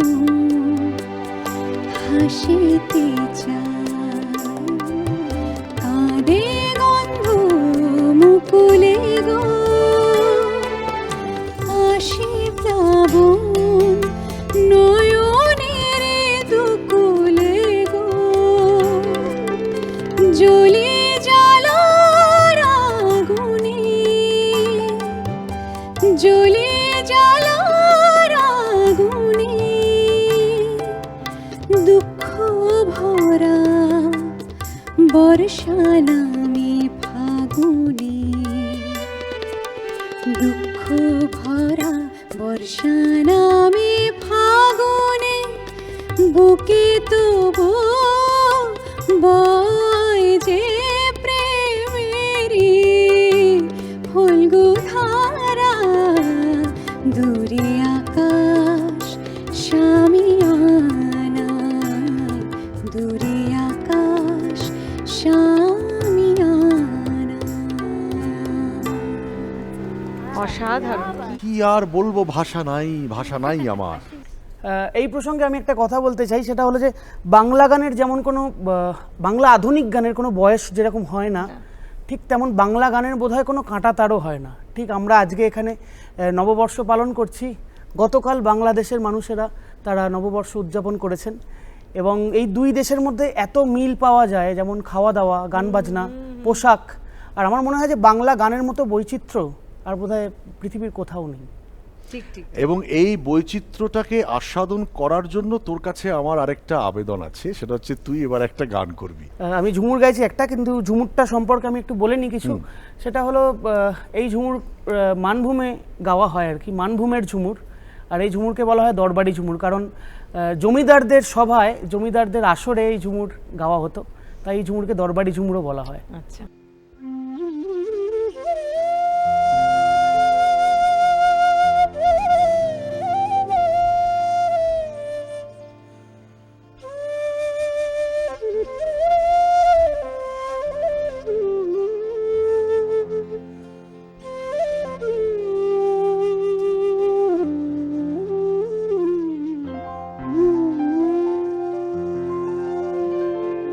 আরে জাখড় ঘুগি আর তাকর মাছ আর মিশাই করো 7-5। আরে জাখড় ঘুগি আর তাকর মাছ আর মিছাই করো 7-5। আর লিজো ফুর্তি করো মনের সুখে ভাই, আর লিজো ফুর্তি করো মনের সুখে।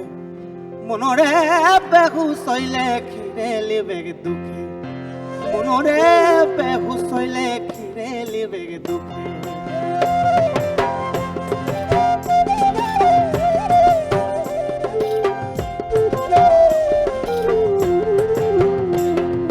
জাকর ঘুগি আর তাকর মাছ মিশাই করো 7-5।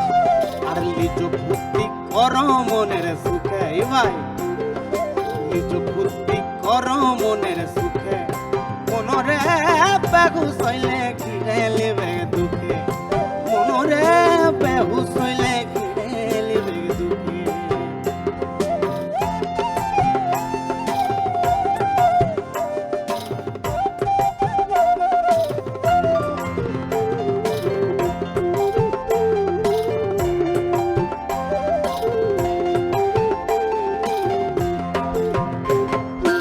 ভালো ঘাটের জল নিবি আর ভালো করে ছাঁকে খাবি,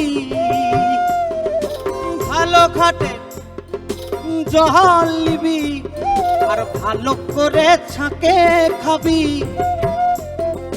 বিঘাট গেলে এ ভাই, বিঘাট গেলে কাইটে দিবে চোখে। মনরে বেহুশ হইলে ঘিরে লিবে দুঃখে, মনরে বেহুশ হইলে ঘিরে লিবে দুঃখে।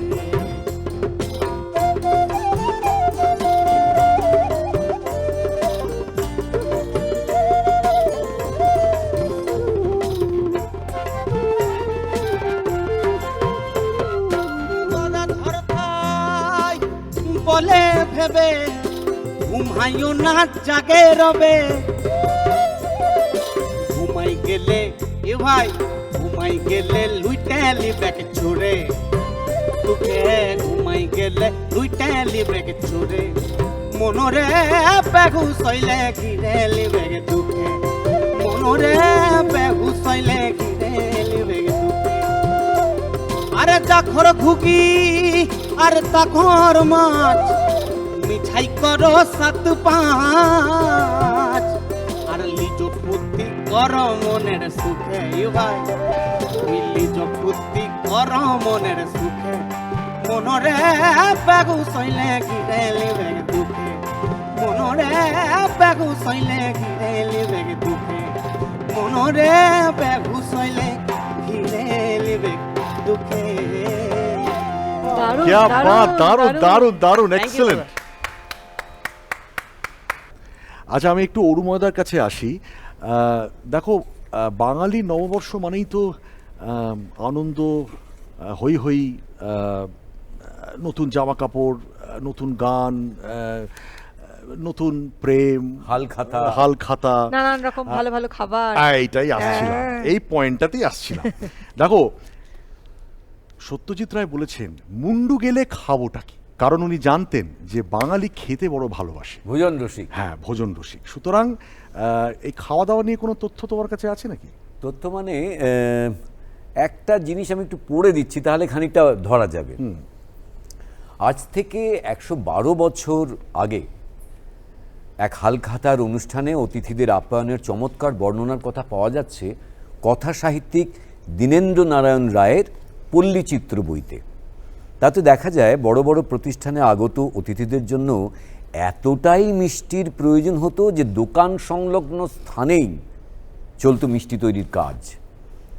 দীনেন্দ্রবাবু বর্ণনায় বলছেন যে উনুন জ্বলিতেছে, তাহার উপর বৃহৎ কড়াইয়ে রসগোল্লার পাক চড়িয়াছে, আর একটা কুকুর অদূরে বসিয়া জিহ্বা বাহির করিয়া সন্দেশের দিকে চাহিয়া আছে।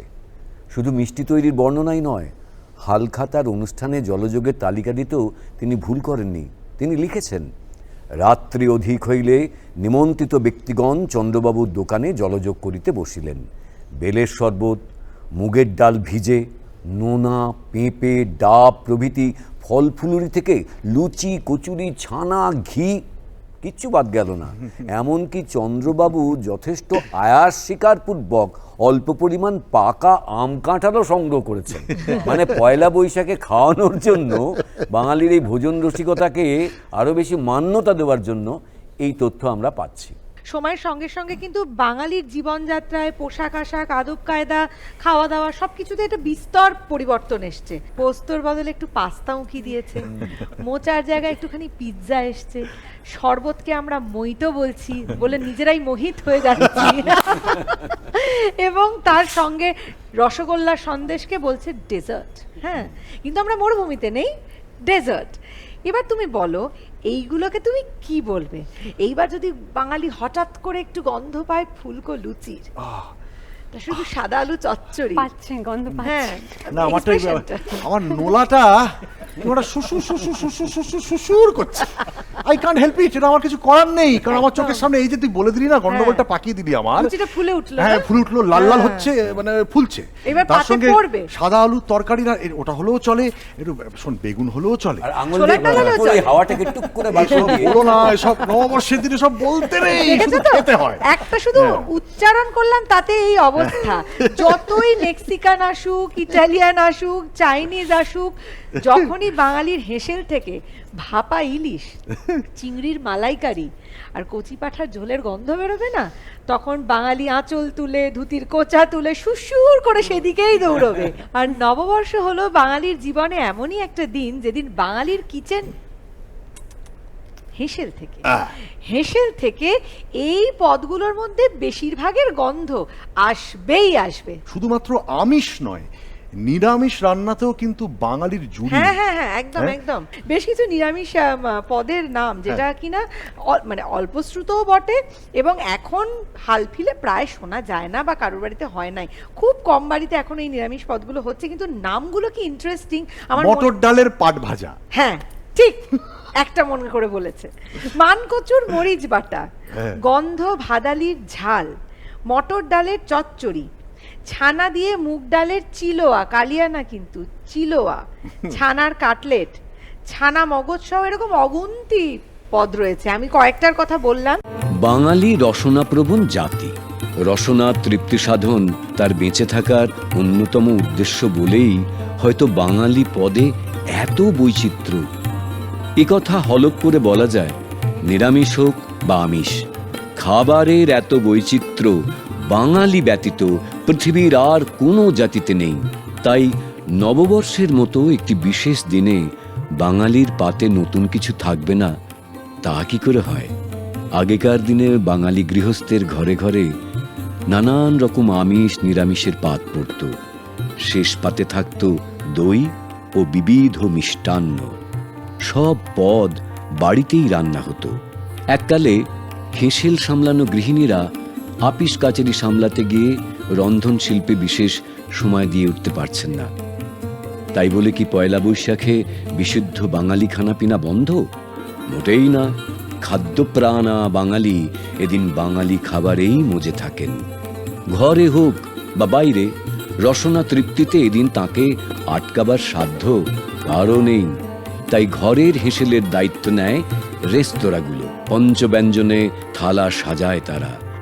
মেনুতে থাকে নস্টালজিক এবং সুস্বাদু তালিকা, যার মধ্যে আম পোড়ার শরবত থেকে শুরু করে গন্ধরাজ চিকেন ফ্রাই, কচু পাতা চিংড়ি বাটা বা মুরগি বা লইট্টা শিলে বাটা, দম পোলাও, তার সঙ্গে বিখ্যাত মটন কষা ও সর্ষে ইলিশ, এছাড়া দই কাতলা, চিতল মুইঠা, ডাব চিংড়ি ও শেষ পাতে মিষ্টি দই বা নলেন গুড়ের আইসক্রিম। ভোজন রসিক বাঙালির কাছে পয়লা বৈশাখ তার রসনা তৃপ্তির এক বিশেষ দিন বটে।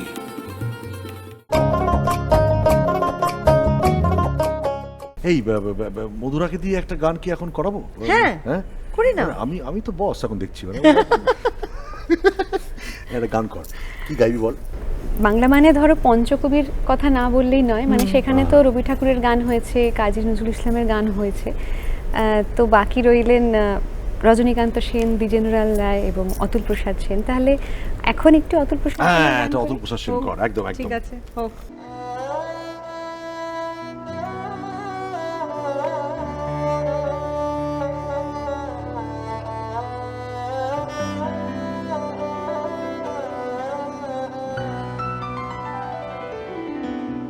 সবারে বাসরে ভালো নইলে মনের কালো ঘুচবে না রে। আছে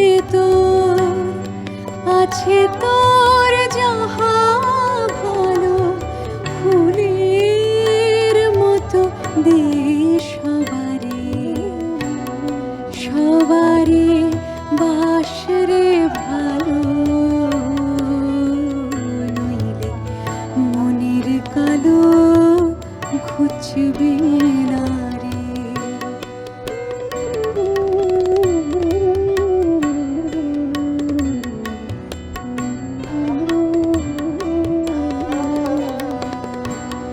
করি তুই আপন আপন, হারালে যা ছিল আপন, এবার তোর ভরা আপন, এবার তোর ভরা আপন, এবার তোর ভরা আপন, বিলিয়ে দে তুই যারে তারে, নইলে মনের কালো ঘুচবে না রে।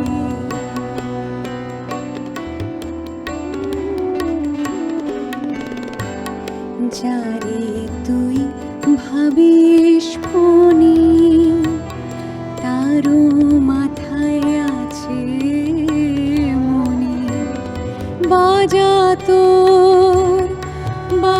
তোর প্রেমের বাঁশি, ভবের বনে ভয় বাঁকা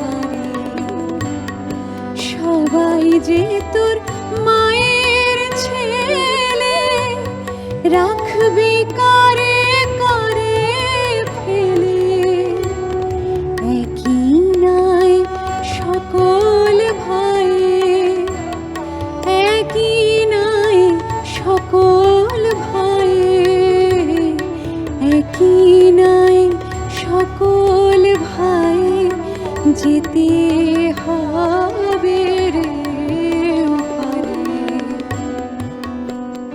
নইলে মনের কালো ঘুচবে না রে, সবারে বাস রে ভালো,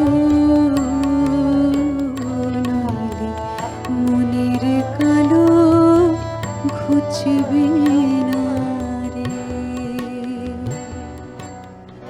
সাধু সাধু, আহা, অপূর্ব অপূর্ব, সবারে বাসলে ভালো, মানে আমরা তো এইটাই জানি যে এটাই মেসেজ আজকের দিনে, এই সবাইকে বছরের ভালোবাসুন, জন্যই এটাই সবাইকে, মেসেজ। স্প্রেড লাভ, এবং এটাই একমাত্র ইউনিভার্সাল ট্রুথ।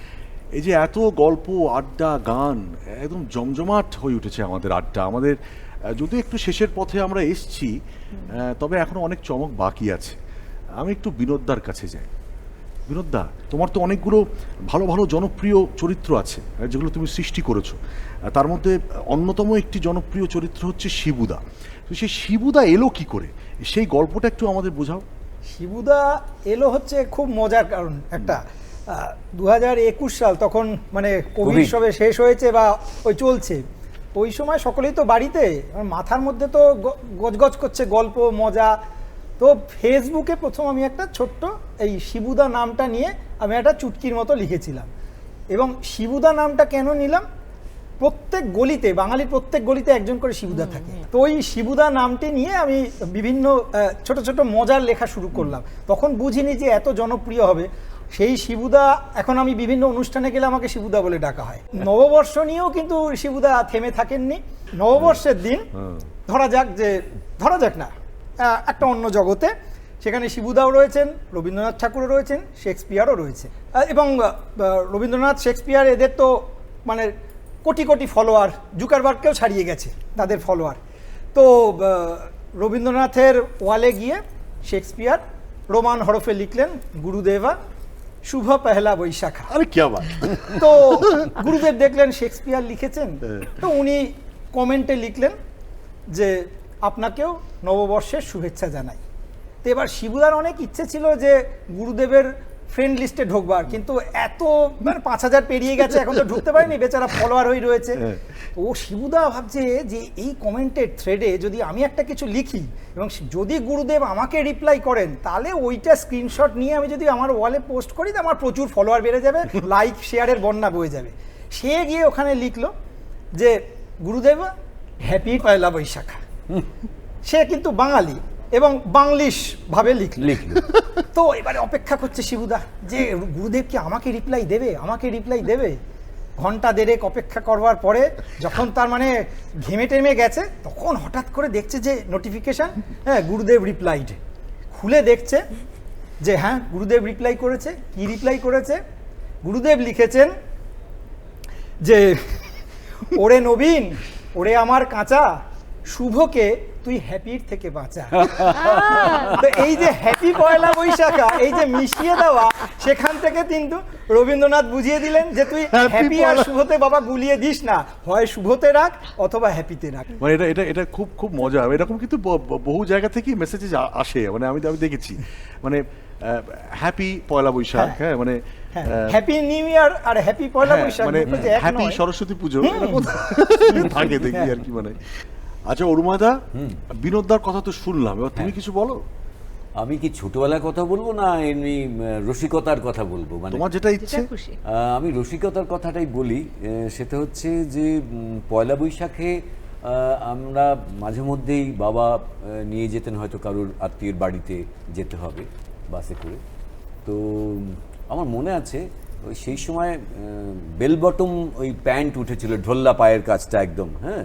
তো কেউ দাঁড়ালে তার পাটা অন্য কারোর পা ঢাকা দিয়েছে কিনা, জুতো মারিয়েছে বোঝা যেত না। তো আমরা বাসে বসে রয়েছি, আর ছোটদের তখন লেডিস সিটে বসার অনুমতি ছিল আর কি, মানে আমরা বুঝতে পারতাম। বাবা দাঁড়িয়ে রয়েছে, আমি বসেছি, আর কিছু কিছু বাসে না আয়না থাকতো, আয়না।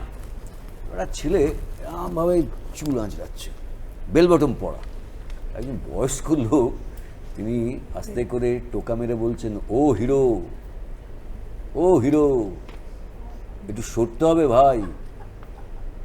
ছেলেটি মানে আমার কাছে তখন সে লোক সাট করে ঘুরে বলল, হ্যাঁ ভিলেন, বলো কি বলছো। আরে শাবাশ! ছোটবেলায় ওইটা মনে আছে যে কেউ কাউকে হিরো বলছে বা সে ও হিরো, আর সে চুল আঁচড়াটা ছেড়ে দিয়ে সাট করে ঘুরে বলছে, হ্যাঁ ভিলেন বলো। এটা একদম ঠিক, একদম ঠিকঠাক উত্তর। হ্যাঁ মানে একদম। এই আমার একটা মজার কথা মনে পড়ে গেল, please বলো, ছোটবেলার কথা। Please. আমি তো 8-এর দশকে মানে বাল্যকালই বলা যায়। তো সন্ধ্যাবেলা হলেই বাবার সঙ্গে তো বেরোতাম, বাবা একটা বড় ওই বাজারের ব্যাগ হাতে নিয়ে দিতাম, যে ওটার মধ্যে প্যাকেটগুলো ভরা হবে। তো 9টা প্যাকেট হয়েছে। আমি বাবাকে বলছি, বাবা 10টা প্যাকেট আজকে করতেই হবে। বাবা বলছে, আর তো নেই, চেনা হাফজানা অজানা প্রায় হয়ে গেছে রে, আর 9টা না করতেই হবে। তো ওখানে আমাদের একটা ইমারতি দ্রব্য বিক্রি করতো, একটা প্রহ্লাদের গোলা বলে একটা গোলা ছিল। বাবা গম্ভীর হয়ে আমার হাতটা ধরলো, চ। আমি এখানে তো বলেনি, চ। নিয়ে চলে গেল, দিয়ে প্রহ্লাদ দা ভালো আছেন তো, অমুক তমুক, এই এলাম, ছেলে বললো যে এখানে ঢুকবো, জেঠুর সঙ্গে একবার দেখা করবো। আমি কখন বলেছি আমি জানি না, আসুন আসুন বসুন গোপালবাবু আসুন। তা বসলাম টসলাম, প্যাকেট আর দেয় না, আর আমি তো উসকুস করছি। তারপর বললো, ঠিক আছে প্রহ্লাদ দা তাহলে আসি, প্যাকেট বোধহয় শেষ। মানে ছেলে বলছিল আর কি, আমি না, ওটা লাস্টে হতো। তখন আর বলে কি, ব্রাহ্মণ মানুষ, প্যাকেট বোধহয় শেষ, বলছে আরে গোপাল বাবুকে একটা প্যাকেট দাও। আর সেই নিয়ে তুই আমার মান ইজ্জত লোটালি, কিন্তু 10টা প্যাকেট সেদিন নিয়ে একদম 10-এ 10। দারুণ দারুণ সব মজার গল্প শুনছি আমরা, দারুণ দারুণ গল্প, একটার পর এক্সে বারকার এক বলা যেতে পারে। আবার আমরা গল্প থেকে একটু গানে ফিরি, একটু নবদ্বীপের দিকে যাই। আমাদের তো শেষ বেলায় চলেই এসছি আড্ডার, তো নবদ্বীপের একটা গান শুনে নিই আমরা। হ্যাঁ, এই গানটি আমার কেন অনেকেরই প্রিয় গান। আমি গানটি বলছি, এটি কাজী সাহেবের, কাজী নজরুল ইসলামের।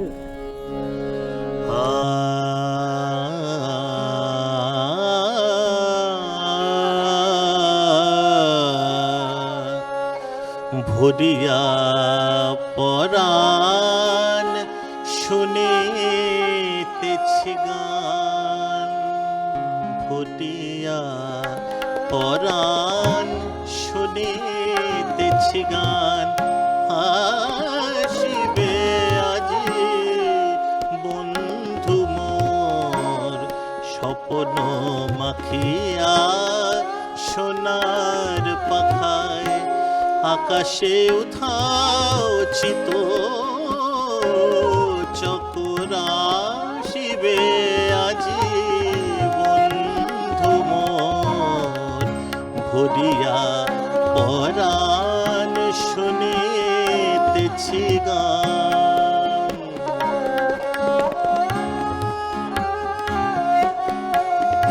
কি জল বিছানো বনপথ দিয়া,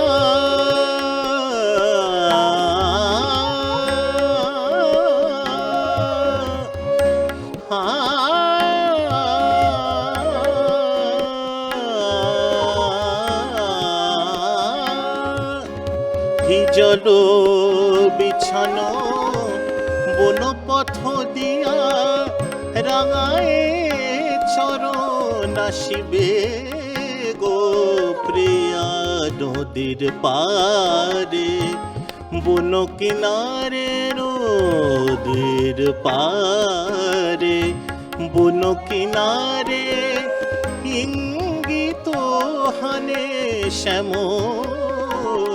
কিশোর আসিবে আজি বন্ধু মোর, ভরিয়া পরাণ শুনিতেছি গান, আসিবে আজি বন্ধু মোর।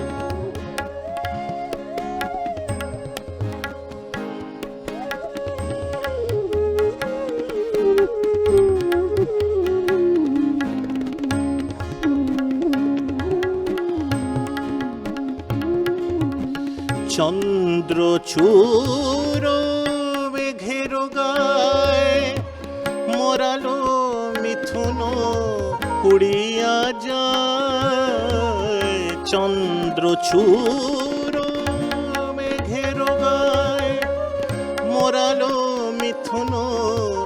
উড়িয়া যায়, নিশাধর চোখে আলো ছায়ায় বহিছে পবন গন্ধচোর, বহিছে পবন গন্ধচোর। আসিবে আজি বন্ধু মোর, ভরিয়া পরাণ শুনিতেছি গান। আসিবে আজি বন্ধু মোর, স্বপ্ন মাখিয়া সোনার পাখায় আকাশে উধাও চিত চকর। আসিবে আজি বন্ধু মোর, আসিবে আজি বন্ধু মোর, আসিবে আজি বন্ধু মোর। क्या बात, সাধু সাধু। সাধু। মানে আমি যে কাকে ছেড়ে কাকে বলবো আমি তো বুঝতে সত্যি। পারছি না, আমি তো আপ্লুত হয়ে যাচ্ছি, I am overwhelmed with joy. নববর্ষের সকালে সবাই আমাদের এখানে যারা যারা উপস্থিত আছেন তাদের প্রত্যেককে নিয়ে একটা অপূর্ব পরিবেশ সৃষ্টি হয়েছে, যেটা আপনাদের সঙ্গে ভাগ করে নেওয়াটা আমাদের সব থেকে বড় ভালো লাগার জায়গা। এটা সব থেকে বড় পাওয়ার জায়গা। ঠিক ঠিক ঠিক। ফেলে দিয়ে পুরাতন জীর্ণ এ খোলসে, নূতন বরষ আসে কোথা হতে বলসে। কবে যে দিয়েছে চাবি জগতের যন্ত্রে, সেই দমে আজও চলে না জানি কি মন্ত্রে। আড্ডায় গল্পে গানে ধীরে ধীরে পায়ে পায়ে আমরা পৌঁছেছি একেবারে অনুষ্ঠানের শেষ প্রান্তে।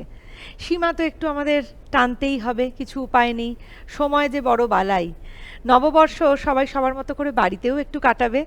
আপনাদের সঙ্গে নববর্ষ কাটিয়ে প্রথম দিনটা কাটিয়ে আমাদের যে কি আনন্দ হলো, আর একটু আনন্দ আমরা পরিবারের সঙ্গেও ভাগ করে নিই, তাই না? হ্যাঁ, আমাদের তো অনুষ্ঠান আজকের জন্য আমাদের এখানেই শেষ করতে হচ্ছে, তবে শেষ বলে তো কিছু হয় না, কারণ শেষ হচ্ছে নতুনের সূচনা। ঠিক। তো আপনারা সবাই খুব ভালো থাকবেন, সুস্থ থাকবেন, এটাই কাম্য ঈশ্বরের কাছে। যে গানটি দিয়ে শেষ করব সেটি কবিগুরুর গান, কারণ আমরা জানি যে কবিগুরু আমাদের স্বপনে শয়নে, আমাদের মননে, আমাদের চিন্তনে, আমাদের প্রত্যেকটা মুহূর্তে আমাদের সঙ্গে জড়িয়ে আছেন। সকালে ঘুম থেকে ওঠার থেকে রাত্রে ঘুমোতে যাওয়া অবধি এমন কোনো মুহূর্ত নেই যেটা ওনাকে ছাড়া আমি অন্তত ভাবতে পারি। তো কবিগুরুর এই গানটা দিয়ে আমরা শেষ করব, কিন্তু আমি চাইবো যে সকলে আমরা যারা আজকে এখানে আছি আমরা সকলে একসাথে সমবেত গাইবো এই গানটি। আমার প্রিয় দর্শক বন্ধুরা, একটাই কথা বলবো, আজকের এই নববর্ষের দিনে আপনারা সবাই খুব ভালো থাকুন, ভালোয় কাটুক, আনন্দে কাটুক, আলোয় কাটুক 1433। শুভ নববর্ষ। এই গানটা আমি চাইবো শুধুমাত্র আমরা নয়, আপনারা যারা দূরদর্শনের পর্দার ওপারে বসে আছেন সকলে মিলে একসাথে গানটা করুন, কারণ আজকে আমরা নববর্ষ সবাই মিলে একসাথে সেলিব্রেট করছি, উদযাপন করছি। আলোকের এই ঝরনা ধারায় ধুইয়ে দাও আপনাকে লুকিয়ে রাখা ধুলার ঢাকা, ধুইয়ে দাও আলোকের এই ঝরনা ধারায় ধুইয়ে দাও আপনাকে লুকিয়ে রাখা ধুলার ঢাকা, ধুইয়ে দাও আলোকের ঝরনা ধারায় ধুইয়ে দাও। যে জন আমার মাঝে জড়িয়ে আছে ঘুমের জালে, আজ সকালে ধীরে ধীরে কার কপালে এই অরুণ আলোর সোনার কাঠি ছুঁয়ে দাও। বিশ্ব হৃদয় হতে ধাওয়া আলোয় পাগল প্রভাত হাওয়া, সেই হাওয়াতে হৃদয় আমার নুয়ে দাও আলোকের ঝরনা ধারায় ধুইয়ে দাও। আজ নিখিলের আনন্দ ধারায় ধুইয়ে দাও মনের কোণের সব দীনতা মলিনতা ধুইয়ে দাও। নিখিলের আনন্দ ধারায় ধুইয়ে দাও মনের কোণের সব দীনতা মলিনতা ধুইয়ে দাও। আমার পরাণ বিনয় ঘুমিয়ে আছে অমৃত গান